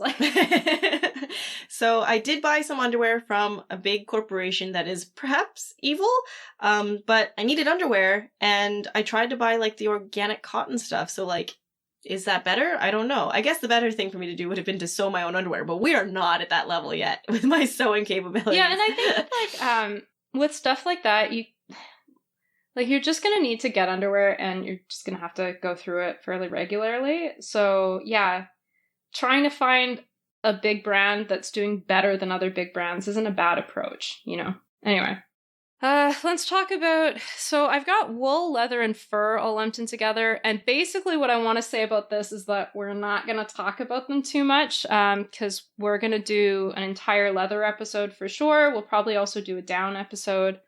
And we just did an entire month on like animal welfare with veganism and vegetarianism. So we'll give you guys a break from the animal welfare stuff. But it's a thing. And with leather, also important to know that there's a big carbon, water, and land use footprint. So just worth mentioning, but we'll do a whole episode on leather later. I will talk about wool a little bit more because it's a little bit tricky, actually. So wool can be super sustainable or it can be really bad for the environment, and a lot depends on where it's produced and how the animals are raised. So most wool that's on the market, about 95% is sheep's wool, but there's also other animals that can be used for wool, and another sort of fairly common one is cashmere, which uses goats. Not necessarily all sheep. Depending on how sustainable the wool farm is, it can cause soil erosion when animals are overgrazing. So it really depends. As well, another concern with wool is that to clean raw wool, it creates a huge quantity of wastewater. So processing the wool has got a big water footprint. It's thirsty. It's thirsty, yeah. And then there's also, because it's animal farming based, it produces a lot of methane because sheep be farts farting. and birds.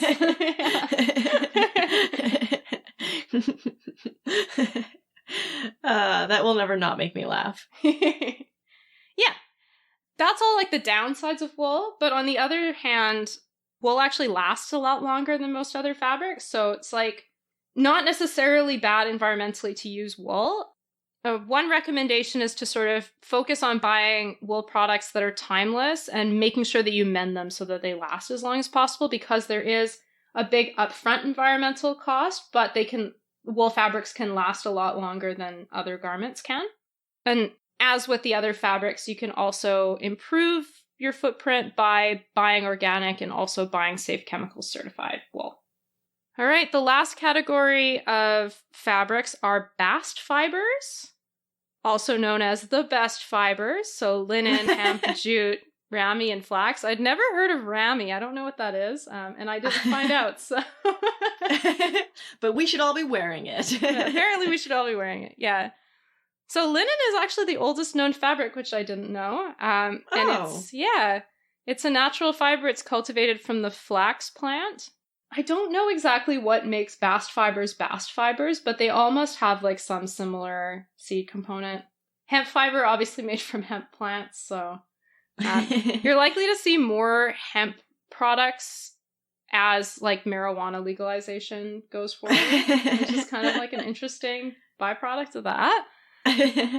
Bast fibers are really good for the environment. They use less energy and fewer chemical inputs, so generally they can just be cultivated a lot more sustainably. So this is the one fabric that Elizabeth Klein, author of The Conscious Closet, says you should just be looking for these fabrics full stop. But then she also says, of course, you can also buy organic ones or recycled ones. That's good too. Yeah, and I think that those fabrics are naturally more expensive. They have like a price premium because they know that people care. I don't know.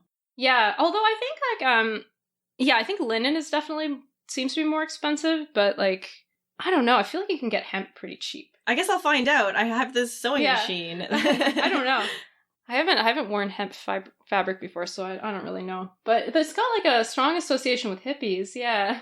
So yeah, I'll just mention some labels that you can look for, because we talked about, you should look for organic, you should look for safe chemical certified. What are some of those labels that you might see? So some safe chemical certifications that you might see out there, one is called Cradle to Cradle, or C2C. Another is called Oekotex. That's spelled OEKO, and then Tex, like Tex-Mex. And then the last one for safe chemicals is Blue Sign approved. So if any of those labels are on a product, that could help you to know that less hazardous products are being used. Some organic certifications you might look for. One is the Global Organic Textile Standard, another is the Organic Content Standard, and the third one is Cradle to Cradle, or C2C. So you can look for any of those. Fair trade we talked about a little bit in the sugar episode, but there are a few different fair trade labels out there. One of them that you might see is Fair Trade USA, but anything that says Fair Trade certified is likely to have some labor standards and probably also hazardous toxins standards, but you can look into specific ones. So yeah, you can look at all of those options and choose your fabrics accordingly. A sort of brief discussion on garment production and distribution and the environmental impacts there.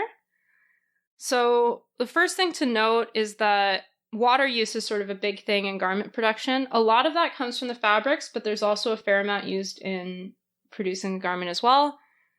I found a stat that says if fashion production maintains its current pace, the demand for water will surpass the world's supply by 40% by 2030. So fast fashion is really messing with our water supply. Whoa!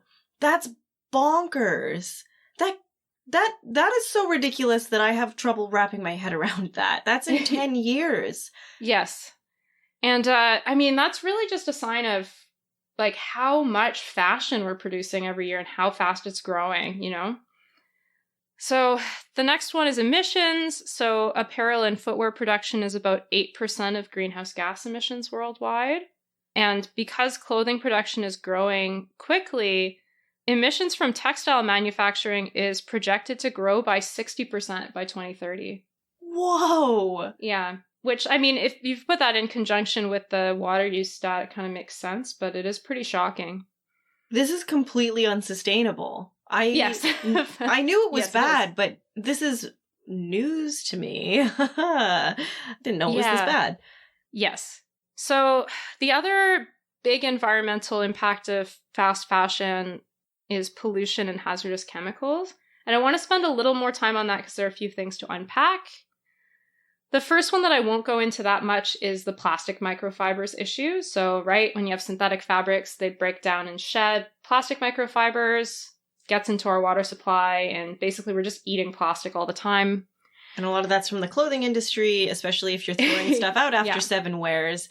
I mean, even if you take it to the thrift shop, I think a lot of it still gets thrown in the trash. So yeah, and that doesn't account for the stuff. Most of it's when it goes through the laundry. Exactly. Right? That doesn't account for the stuff that just happens when you're washing your stuff normally. So yeah, toxic chemicals are also a big problem in the clothing industry.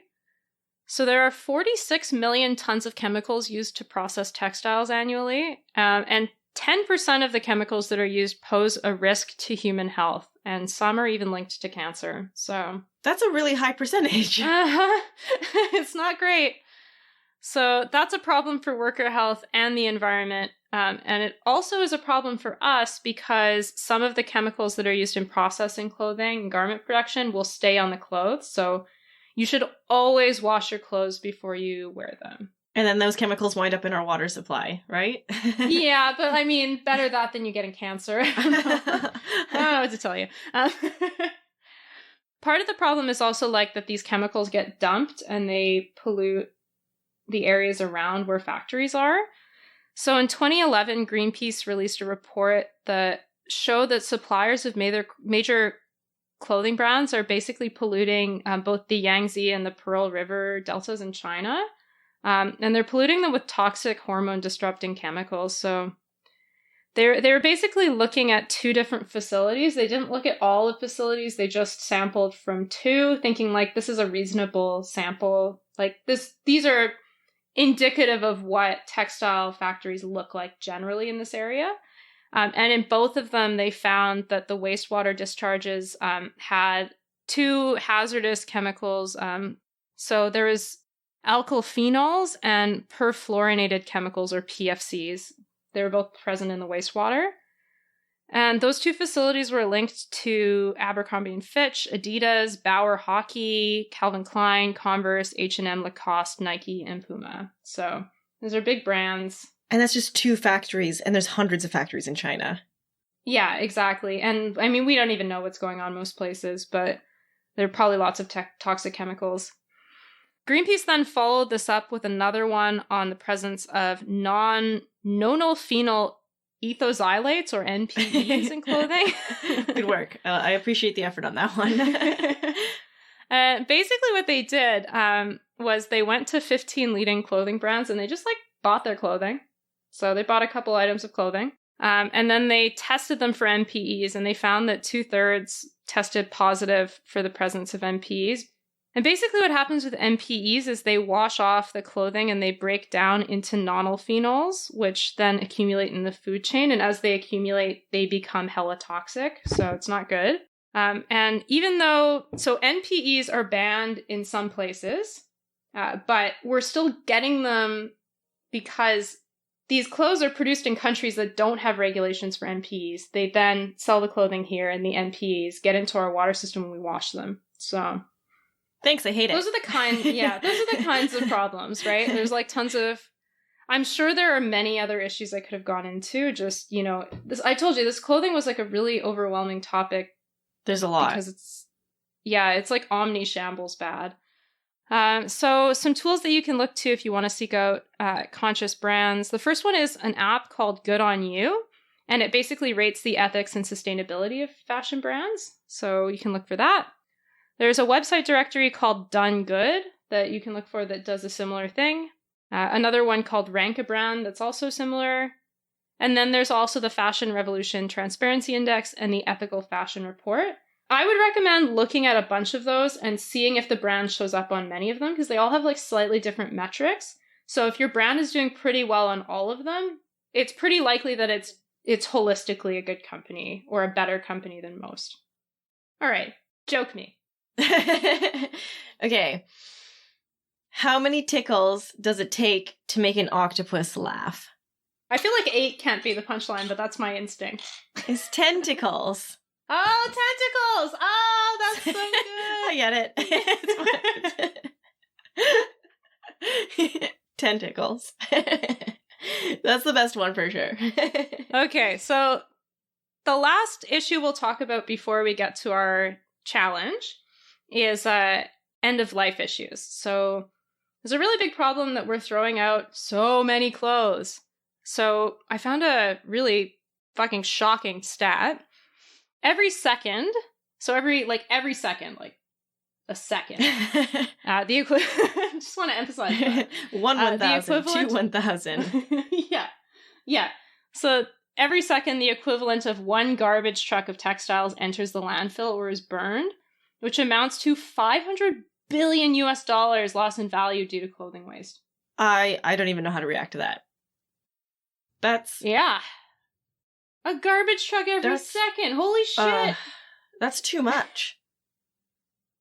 I feel like that's the only reaction I can give on that stat. That is true. That is too much. Yes, that is too much.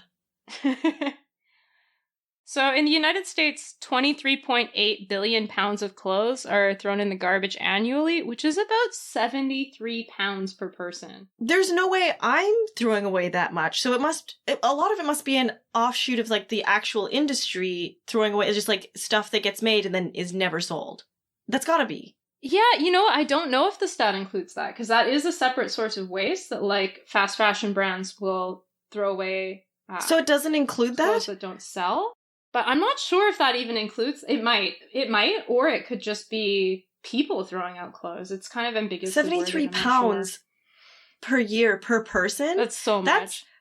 That's like, not far from, like, I don't weigh much more than that. Do you know what I mean? Like, that's like almost my body weight in clothing that I'm throwing away every year statistically. I am not doing that, I don't think, although maybe I should start weighing my clothes before I get rid of them. Yeah, I think you're right that maybe it includes industrial, like when the brands throw them out too, because that does seem like, even taking into account that we underestimate the amount of clothing we throw out every year and that we have, that still seems like a lot. Oh, anyways, it's a lot. It doesn't matter where it's coming from. Yeah. It's too much.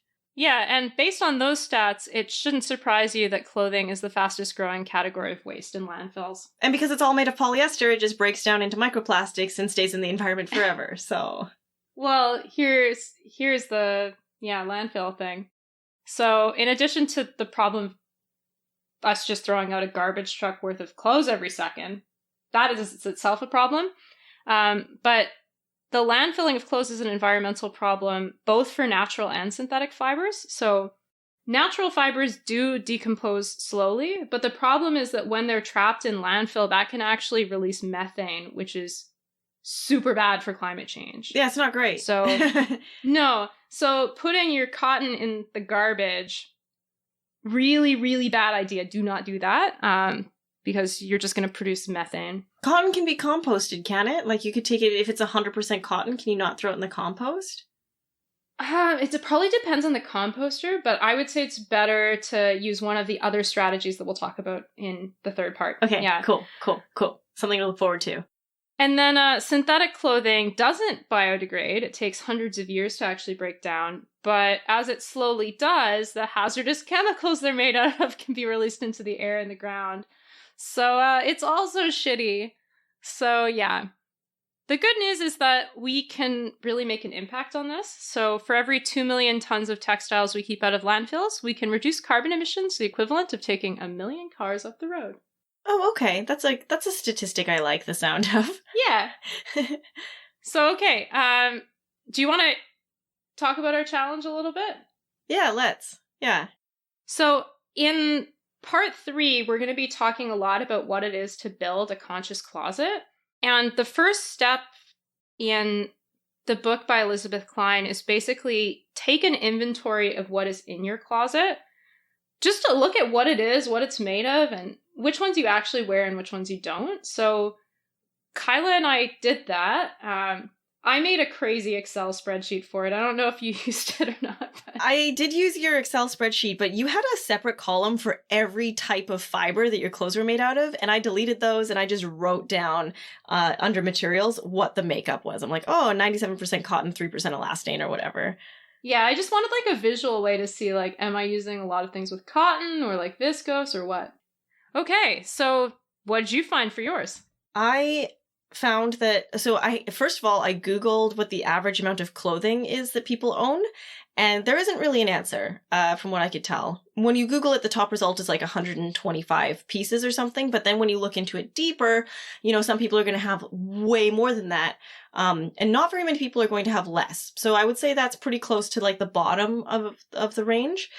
I would like to preface this by saying that I've spent the last 4.5 years living a very transient lifestyle. For a lot of that time, I was living out of a backpack, so I didn't own very many clothes, and I can feel pretty smug about my number of what I own now, but I've also only been living in one place for a couple of months, and we'll see how I go moving forward. But I only have 76 items of clothing, and a lot of those were thrifted or rescued from my fashion company that I used to work for. So rescue is probably the wrong word, but I don't know what they do with the clothes, but we would get a bunch of samples sent to the head office. And then every once in a while they do like a sample sale and you can get like these amazing clothes that are like really great brand names, really well made, good material. You could get them for like a few pounds. Yeah, so a lot of my clothes were just like, like all of these clothes are amazing and they're practically free. So I bought a bunch of stuff from that, and a lot of my stuff is thrifted as well. So I'm pretty happy with how that's gone. A lot of my stuff is new because I've just moved somewhere where I had to like get a new wardrobe for like a couple of jobs. But out of 76 items, 11 of them were pajamas, which I feel like says something about me as a human being. It says you like to be comfy. That's more than like 10% of my wardrobe is just like pajamas. What about you? What did you find? My equivalent to that is, so I have 122 total items in my closet, which is like, I think pretty normal in terms of numbers, but we'll talk about in the next part, like what your magic wardrobe number is. Like everyone's going to have a slightly different ideal number of clothes in their closet, depending on what kind of person they are and what their life is like. So I think 122 is maybe a little high for what I ideally should be at.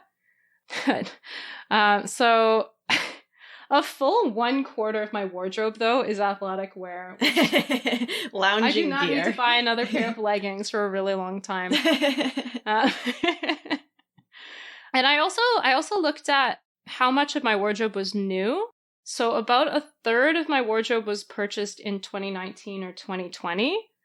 Or was obtained in 2019 or 2020. Some of it was thrift shops, some of it was gifts or hand-me-downs or whatever. One of them I won. So yeah, t-shirt. Nice.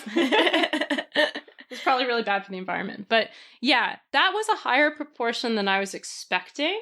But it's not really all that surprising given what the consumer trends are. And yeah, I did like a really rough calculation, and I found I've worn each item an average of 20.1 times. Nice. A really rough average, yeah. Nice. Yeah, I looked at how many times I'd worn stuff, and I would say most of my wardrobe I've worn at least 10 times, and almost all of it is new. Even the stuff that I got from work basically went straight into a suitcase, because then I went on a trip around the world for like 9 months, so I didn't get a chance to wear a lot of it, so I took it out of my suitcase when I got home. And so a lot of my stuff, because of the way I was living, I've worn 100+ times. Yeah, and when I said my like calculation was really rough, basically what I did, because I mean, you don't know exactly how many times you've worn an item. So I put it into, I either said I'd worn it less than 5 times, 5 to 10 times, 10 to 25 times, or 25+ times. And there are some things in that 25+ category that are like barely above 25, but there are others that like are well into the 200s. Yeah, which is fair. So, part of this project is to decide if you're going to get rid of anything, to kind of like have a look and see like, do I need all of this stuff? Did you decide you're gonna keep anything? So yeah, I decided, I mean, most of the stuff in my wardrobe I want to keep, but there were 3 things that I'm looking at getting rid of. And in part 3, I'm going to talk about what I'm planning to do with them. Oh, good. I'll tell you what I'm going to do with my 5 items then.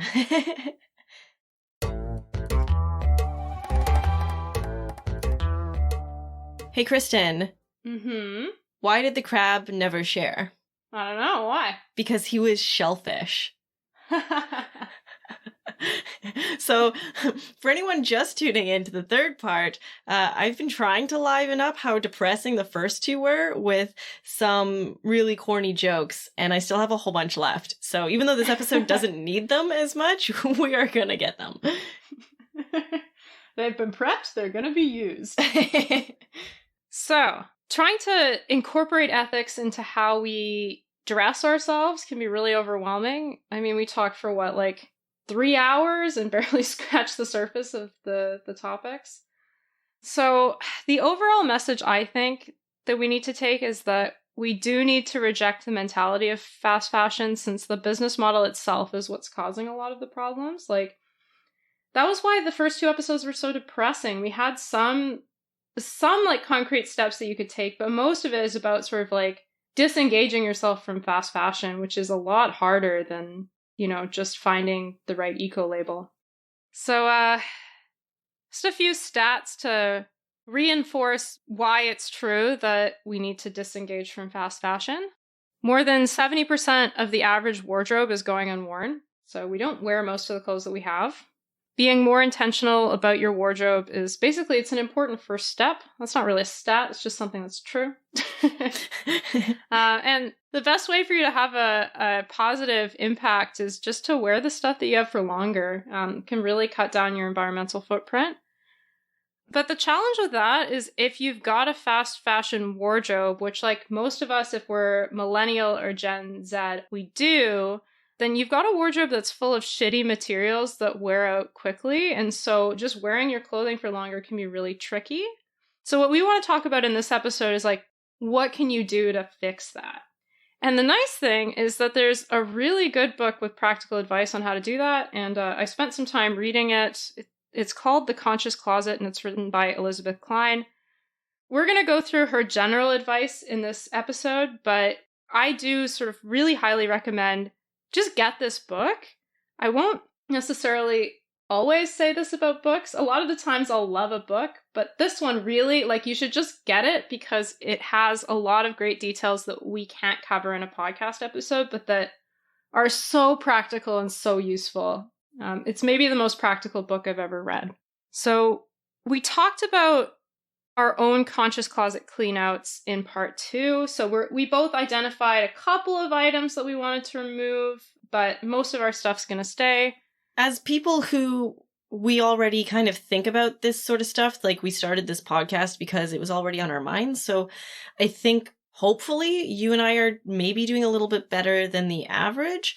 So we have fewer things to get rid of, but I think if 70% of the average person's closet is going unworn, maybe a listener might be getting rid of more stuff than us. I mean, we don't own a lot. Whereas I think in the book, you sent me some like screenshots. She started out with 350 plus items when she first started her ethical fashion journey, which I think is maybe closer to what like a normal person might find in their closet, which, I mean, that's just the world we live in. So like, I'm not going to stand here and judge you guys. I had a different lifestyle for the last few years that meant I had to have a smaller wardrobe. That's all there is to it.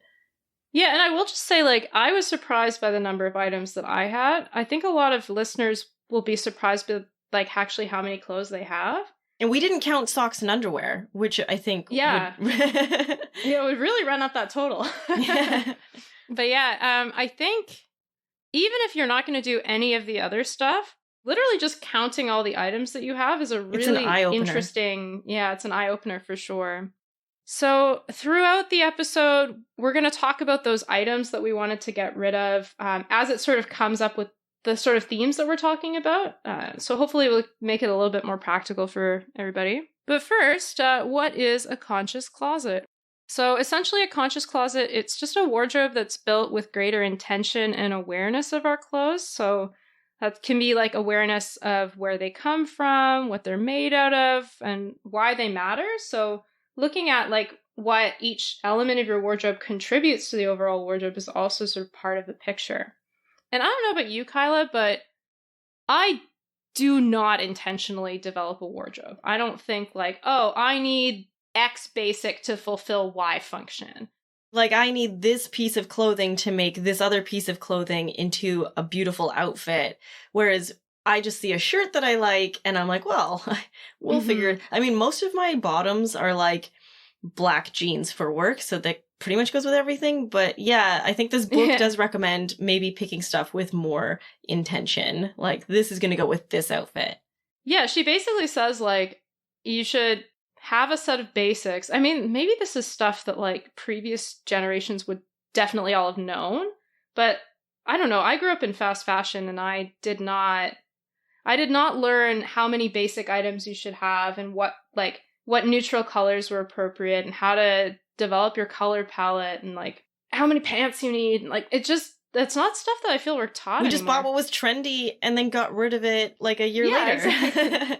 So there are a lot of different tools and strategies to build a conscious closet. And we're going to talk about some, but not all of them today. And the mix of strategies that works best for you is going to be different for everybody. And one sort of tool that Klein identifies to help you with that is different fashion personality types. And Kyla, I think I immediately know which one both of us are, but, but there are three. So there are minimalists, style seekers, and traditionalists. So minimalists buy for keeps, have a more timeless look, and want to cut clutter from their lives. Maximalists, style seekers are maximalists, and they basically want like statement pieces and they need lots of change in their wardrobe. And then traditionalists are kind of like in the middle of those two things. So which one of those do you think you are?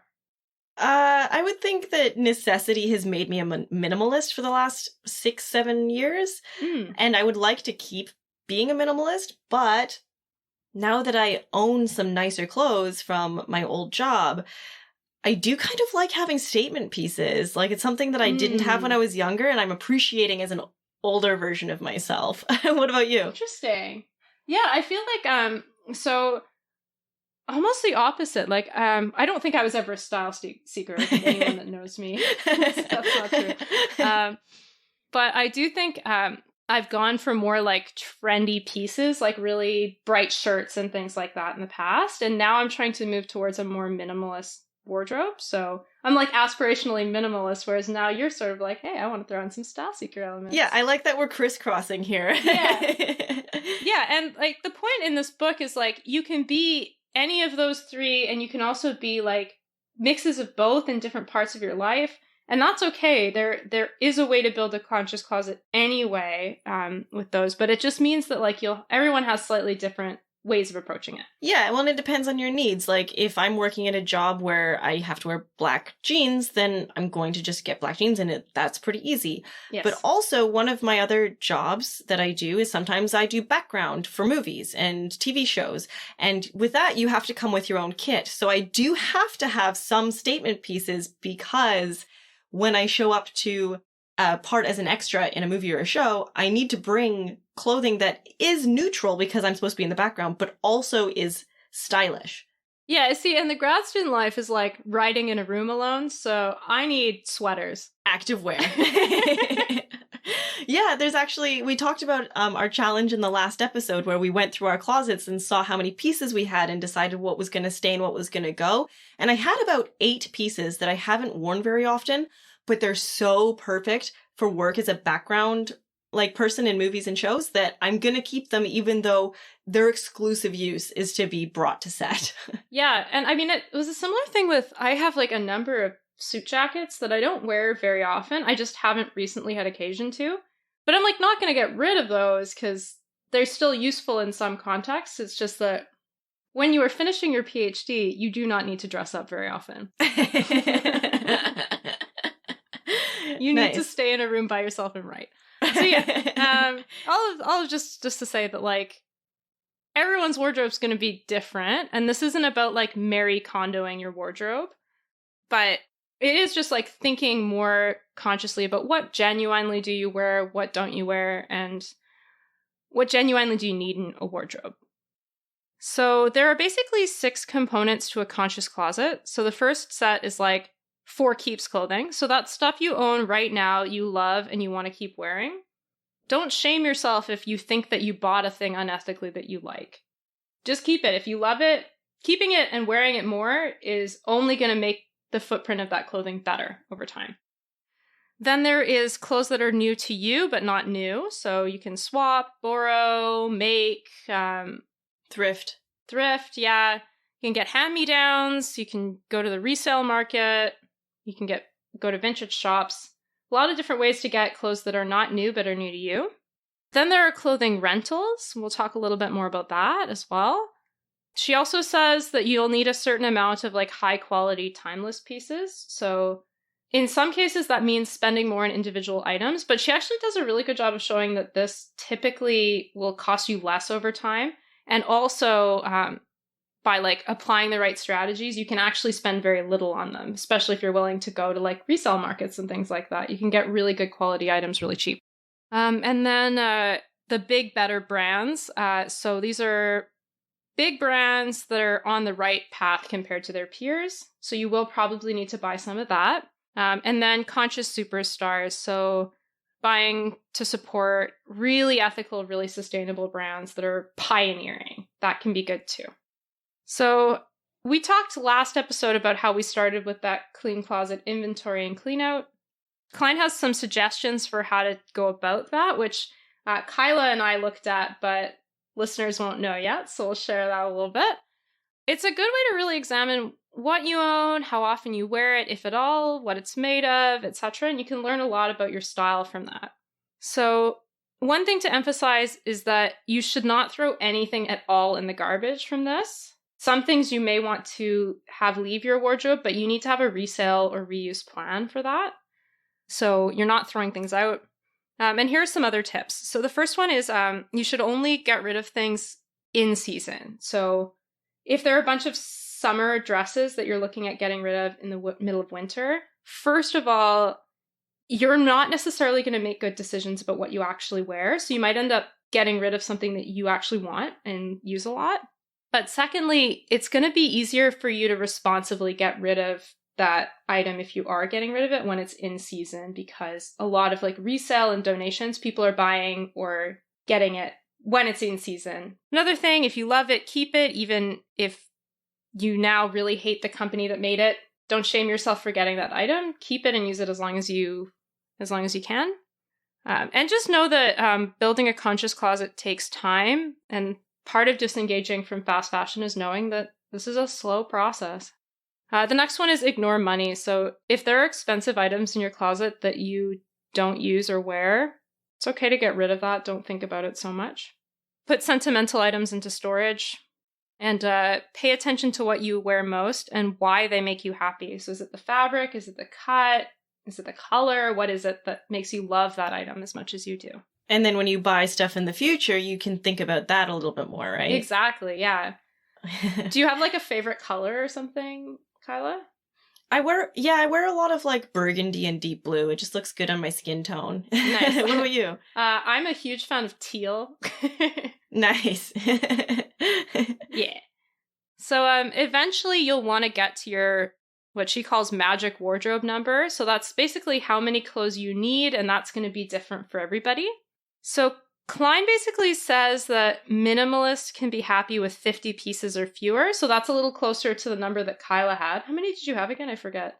I had 76, but 8 of them were for background and 5 of them I'm going to be repurposing. Mm-hmm. So I would love to be close to the 50 mark, but also as someone who lived as a strict minimalist for several years, I also am not going to punish myself if I want to own 11 pairs of pajamas.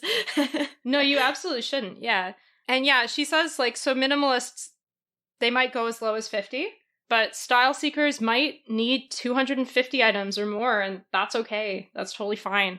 As long as you're getting use out of them and you care about the stuff that you own, and you, especially the new stuff, you bought it with purpose in mind. Like you like, this is ethical, or as ethical as it can be, and I need it for this purpose. Even if that purpose is completing a look. Yes, exactly.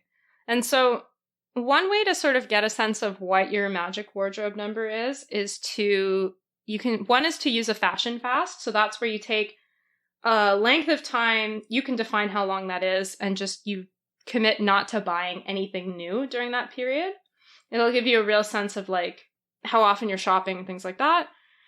And then another one is a capsule wardrobe, where basically you limit yourself to a small number of items and you can only use that number of items for a period of time. A number that I've seen a lot with capsule wardrobes is like 30. So you just have to mix and match those same 30 items. That can be a really good way to give you like a more concrete picture of how much clothing you really need. And another thing is like, even though we've stressed like, if you're on the fence, keep items. It's important to also note that like having a more cluttered wardrobe makes you value the clothes that you have less. So especially at the beginning, if you've been buying like lots and lots of clothes, you might be getting rid of a fair amount of stuff, and that's okay too. So when you're deciding what you're going to get rid of, first of all, aim for balance and look for things that go together. So don't get rid of all your pants. Just don't. Gotta wear pants. Stupid laws. Look for pieces that don't go with anything else, and either find a way to make them work with some of your outfits, or that might be a sign that it should go. Cut back on super trendy pieces. Doesn't mean you have to get rid of all of them, but if there's a trendy piece that you're not wearing because it was from like 3 seasons ago and it's not in style anymore, then that's a lesson you've learned, right? And again, learn from items that you've never worn. So if there's something that you purchased that still has a tag on it that you never wore, don't shame yourself for that, but just think about like, oh, did it maybe not fit very well? Was there like something you didn't like about it? And just keep that in mind for yourself for the future, because that'll shape how you buy things afterwards. When you're eliminating things that are like worn out or feel low quality, focus on like what the fabrics are that wore out more quickly and what brands produce them, because that can give you a hint as to like what might be better in the future. And if you're even a little unsure, just keep it for a while and give it another go. You might find that you discover new ways to wear an item and then becomes a staple of your wardrobe again. And then try to repair items if you can. The next thing is like, once you've gone through your wardrobe, you've counted it all, you've decided what you want to stay in your wardrobe and what you don't want, you have to come up with a reuse plan. So that's basically like, how do you deal with the stuff you don't want anymore responsibly?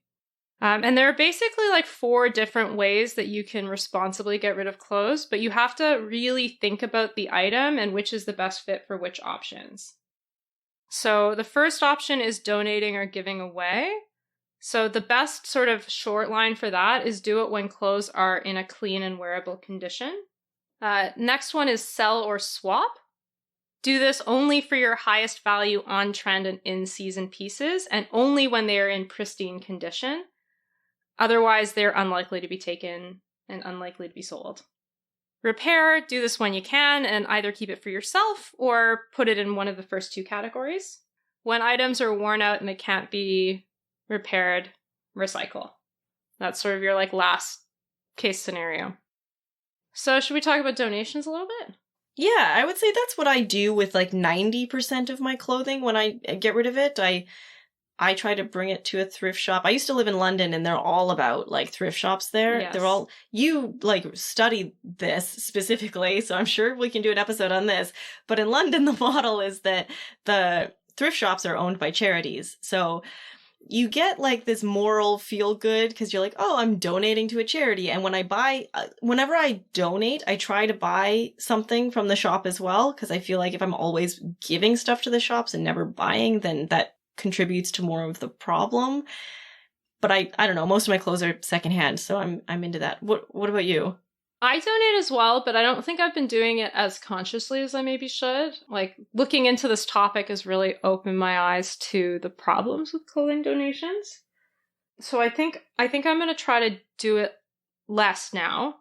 Because, well, I'll tell you why. Let's have it. Make me feel bad about every decision I've ever made. It's just like, it's a thing everyone does. It's a thing I do. We all sort of like donate clothes. I'm totally guilty of just like dropping off clothes that I haven't even really looked at how good the condition they're in, and I just put them in the like back entrance of Value Village, and I'm like, I'm done with these. Go to a good home, you know? But charities actually only sell about 20 to 25% of what we donate, and the rest gets exported overseas or downcycled. Downcycling basically means they get turned into like mattress stuffing, insulations, or rags. They're not being recycled into like polyester that you can make another shirt out of. They're getting like shredded into insulation or something. Well, and I'm pretty sure that I read, especially in the rag industry, they can only take certain fibers, which means that since most of our clothes are polyester and that's not something you can turn into a rag, it just gets thrown in the bin. Yes. Maybe. Yeah. So a lot of what you're donating ends up in landfill. The other problem is, so if it's not downcycled and it's not sold, it will often get exported overseas, which in theory sounds nice, right? But used clothes exports have tripled in the last 15 years. So the US exports 1.7 billion pounds of clothes annually. I can't remember. There was a country that gets a lot of exports of clothes that was like gonna shut that shit down because it's causing problems. And Trump like threatened a trade war over it, so they backed down. Whoa! Yeah. Wow, US politics is bananas lately. Like, yes. Most exported clothes go to sub-Saharan Africa, where secondhand dealers distribute and sell it. And that sounds good, but because we've been increasing the volume and decreasing the quality of the apparel that gets donated, most of the secondhand dealers that are there can't actually make a living anymore. And so a lot of them are in like extreme poverty because the clothing, like there's so much of it and it's all such low value. It's basically garbage. Well, it also pushes out of business any local textile manufacturers who would have been making good quality stuff and selling it in their communities. Yes. I think I read this about the Toms model of shoes, where it's like you buy a pair of Toms and then they give a pair of shoes, but then, which sounds so good in theory, but then all it does really is like push local cobblers out of business. Yes. And like Toms are at least nice shoes. Like in this case, it's like Walmart t-shirts that have been worn 3 times, you know, and are made not to last. That were not good enough for Value Village. Yeah. So it's a real problem. Ultimately, a lot of this stuff then ends up in the garbage. And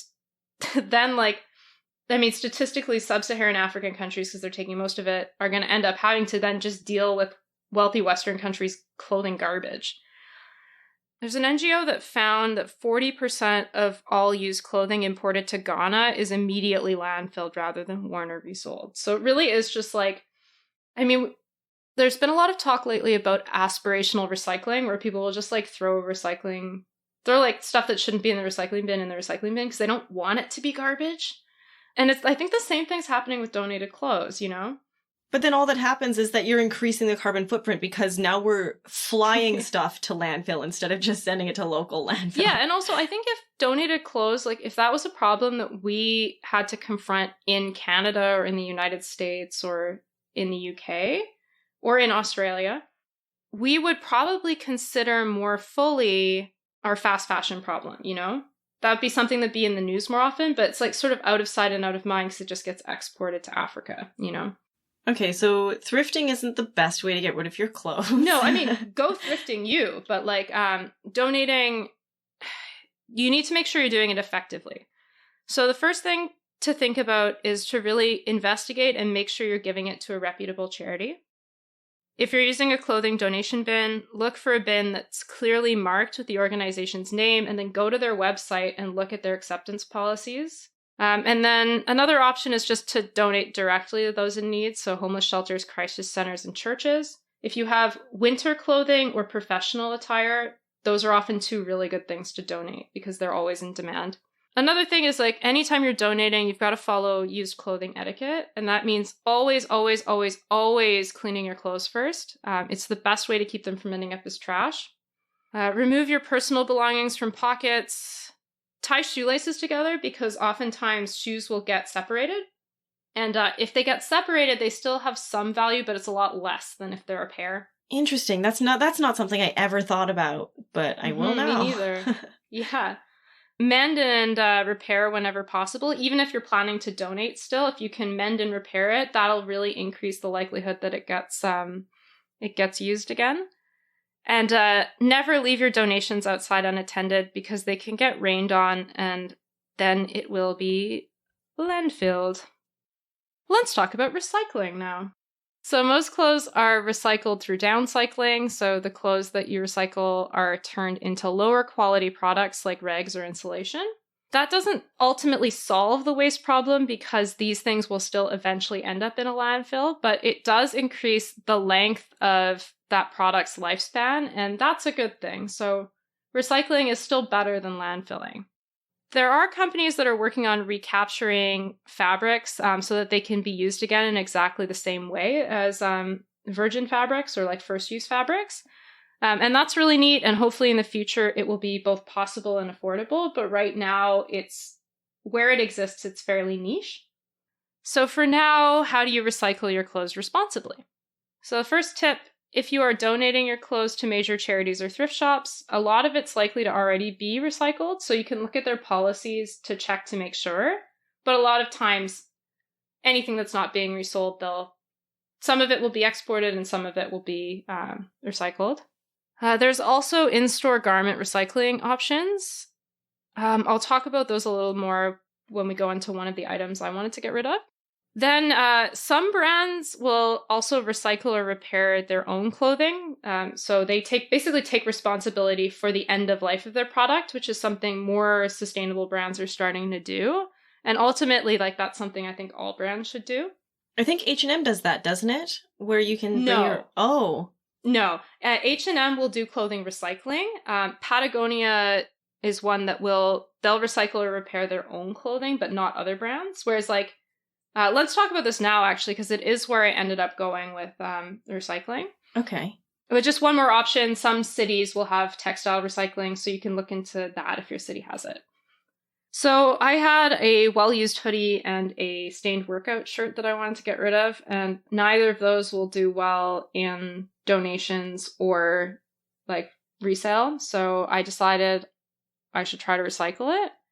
And I was looking at the different recycling programs that were available in Toronto because to some extent what recycling programs are available is like really local. So I found that H&M, American Eagle, Puma, and North Face all have recycling programs that will accept any brand of clothing. So I could potentially bring my clothes to any of those outlets. I was not able to find municipal recycling in Toronto, so that wasn't an option. The 4 clothing brands that have those sort of like recycling programs, they all use the same company, a company called ICO, and that sorts and reprocesses the clothes. So since they're all partnered with the same recycling company, I cannot imagine that it makes any difference which one it goes to, because ultimately they're just bringing it to the same third party anyway. So basically the only difference then is like which is more convenient for me and do I want the rebate? And I don't really want the rebate for any of those brands. North Face maybe, but not really. I'm trying to get away from fast fashion. So that's how they get you. Yeah, it's how they get you. Yeah. So I decided I'm going to go with the H&M location just because it's a lot more convenient for me to get to. by Subway. So that's what I'm going to do. And it's unlikely that those items are going to be resorted for rewear, but if they're good enough condition, that hopefully they will be downcycled.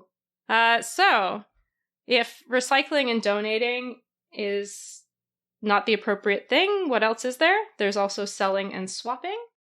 So if you want to resell your clothes, you have a couple of options.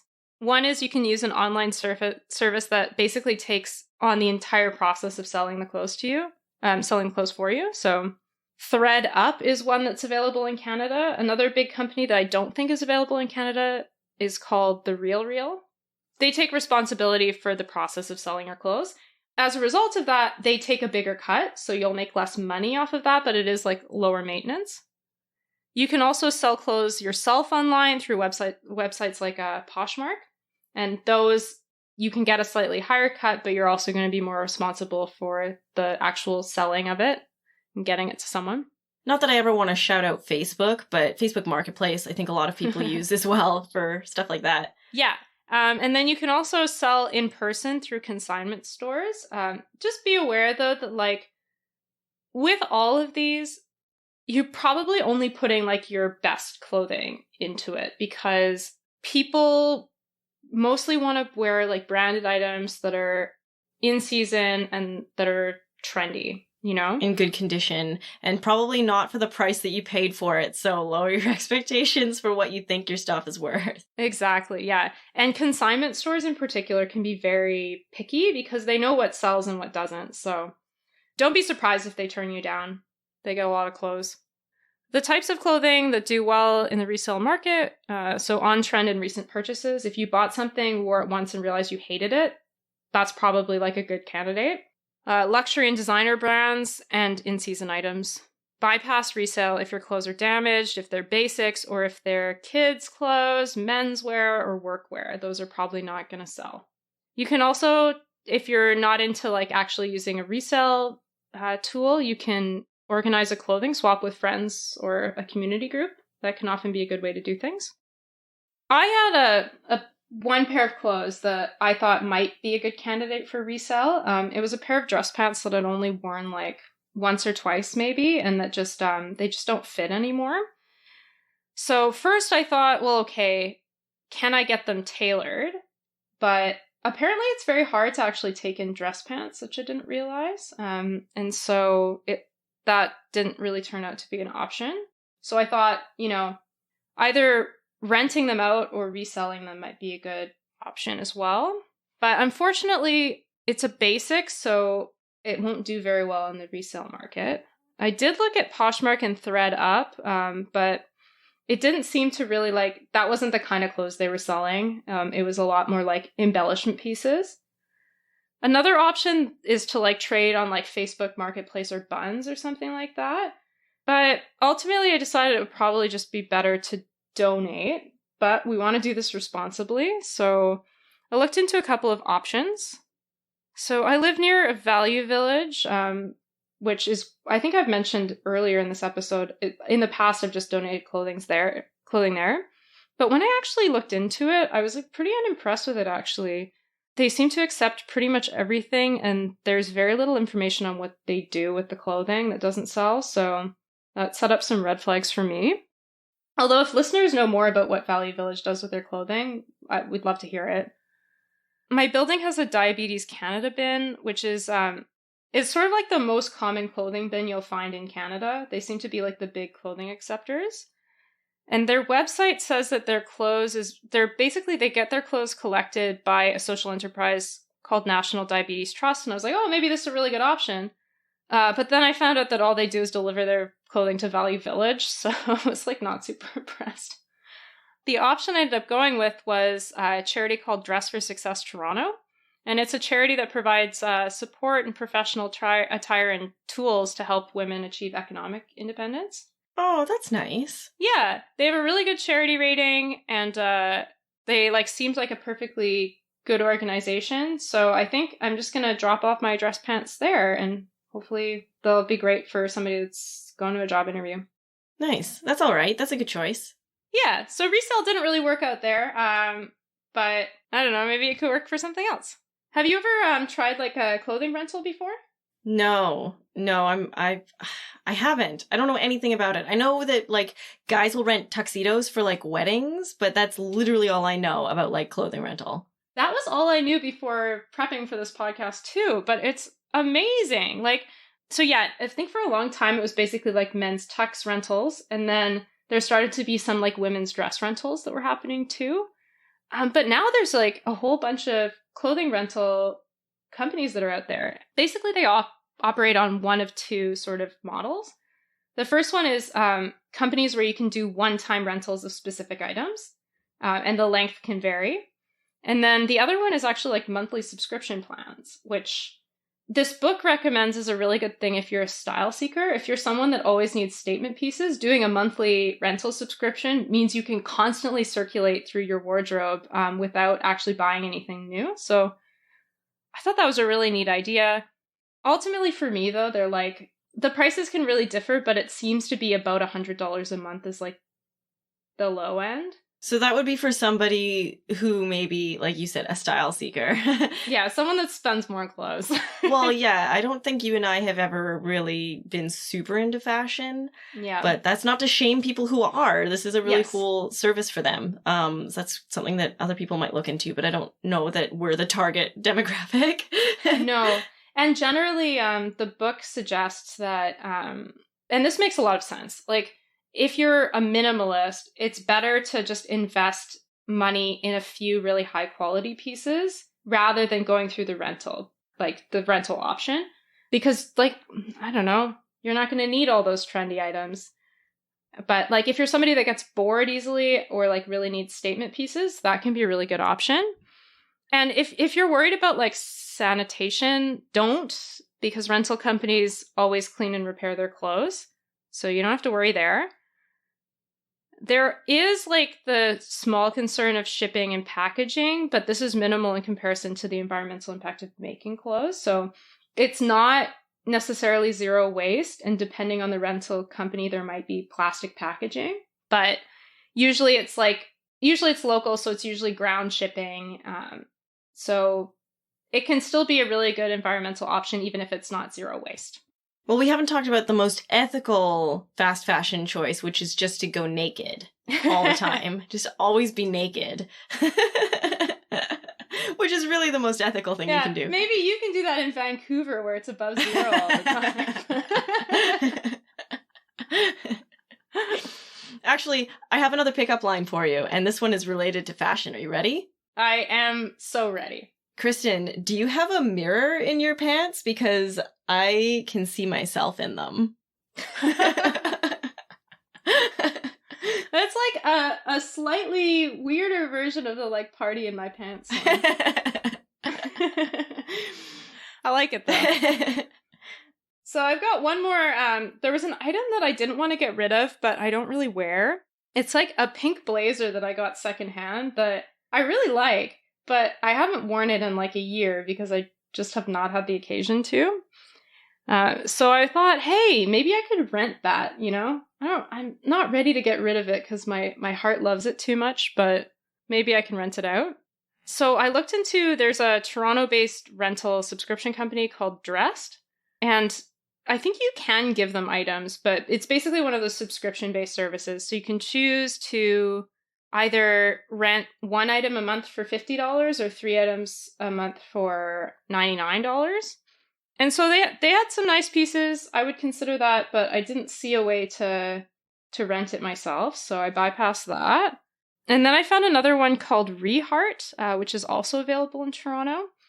And they actually do let you be a lender, so you can lend out an item and you get a cut of the profits from renting that item. It's less than 50%, but Reheart also deals with the cleaning, etc. So it can be a good way to declutter. Unfortunately, though, Reheart, like, it's not taking on new lenders. They must just have too many. So I wasn't able to do that. So in my closet it stays, and in the spring I'll just resolve to wear it, I guess. I want to see you in this pink blazer. It sounds like super fancy. It's really nice. I really enjoy it. So, like, all of these suggestions you've made for how to deal with clothes that you don't want anymore, none of them fit the bill for what I've decided to do with my clothes. Ooh, what's that? So, what I'm going to do is I'm going to take all of my clothes and I'm going to upcycle them, which is something that you hear a lot of people talking about. But basically, I'm going to cut them up and I'm going to make sound dampening panels for recording. Love it. So for the niche podcast listener who also wants to do a recording, I mean, it's a lot of work. You can just buy sound dampening panels. They're a little bit expensive, and I have all this fabric that I'm not using. So I found a YouTube video how to build a panel. So that's what I'm going to do with my excess clothing, is I'm going to just make sound dampening panels. And when you come to visit me in Vancouver, you can have one, because I'm probably going to make lots. Love it. I was actually going to say, once you've figured out how easy it is, let me know if you think it's achievable for little old me to try. Once Maybe I've that's moved. going to be your birthday/Christmas ethical gift. Love it. Like a really passive-aggressive, like, your room's really echoey. Here is a sound dampening panel. This is really a gift for me, so I don't have to edit you as much. I can't do anything about all the ums you say, but... Yeah, so that's what I decided to do with my clothes. Nice. I guess it's probably pretty ethical, but I don't know. Yeah, repurposing. It's definitely good. You're giving it a second life. Yeah, hopefully. We'll see how we go. If it's anything like the pajama pants I tried to make that I discussed in the first episode, it's going to be an unmitigated disaster. So looking forward to that. I'm sure you'll crush it. Amazing. So in this episode, we have talked about all of the different ways that you can get rid of clothes that you have already purchased that you need to find a new home for. And we talked about how you can think about your purchases in the future. And both of those are really great ways to combat the fast fashion industry, which is, I mean, everywhere. And as we discussed in the first two episodes, in such detail that I literally cried in the first one. Sorry. It's a mess.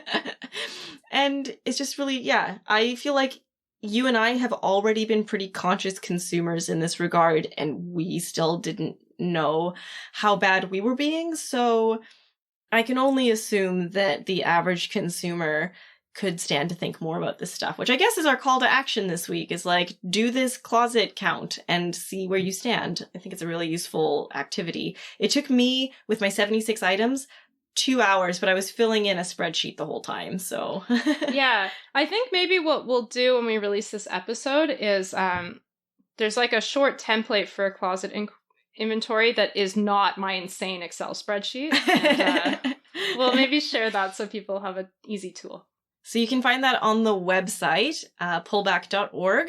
You can reach us at Twitter at pullbackpodcast. You can reach us on email at pullbackpod@gmail.com. And of course, you can get us individually on Twitter. Kristen is a lot more responsive at Kristen Pugh. But if you want to dox me at Kyla Hewson, I welcome it. Thanks so much for listening, guys. Is there anyone you want to shout out this week who has been really supportive, or maybe someone you don't know, like how we discussed some authors in the last ones? Well, I mean, I've shouted Elizabeth Klein and her book out a zillion times in this episode already, but it's worth one more. The Conscious Closet. If you want to disengage from fast fashion, it is an incredibly practical book.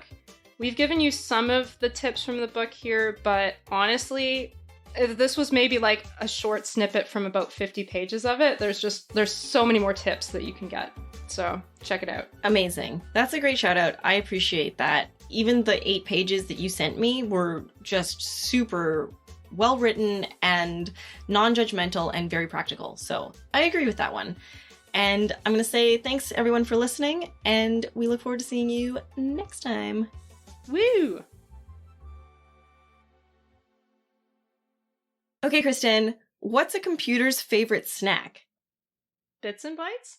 Oh, that's a good one. That's a great answer. Oh, that's so good. The one I have here is microchips, which I also still like. Good, but yeah. Bits and Bytes, that was good.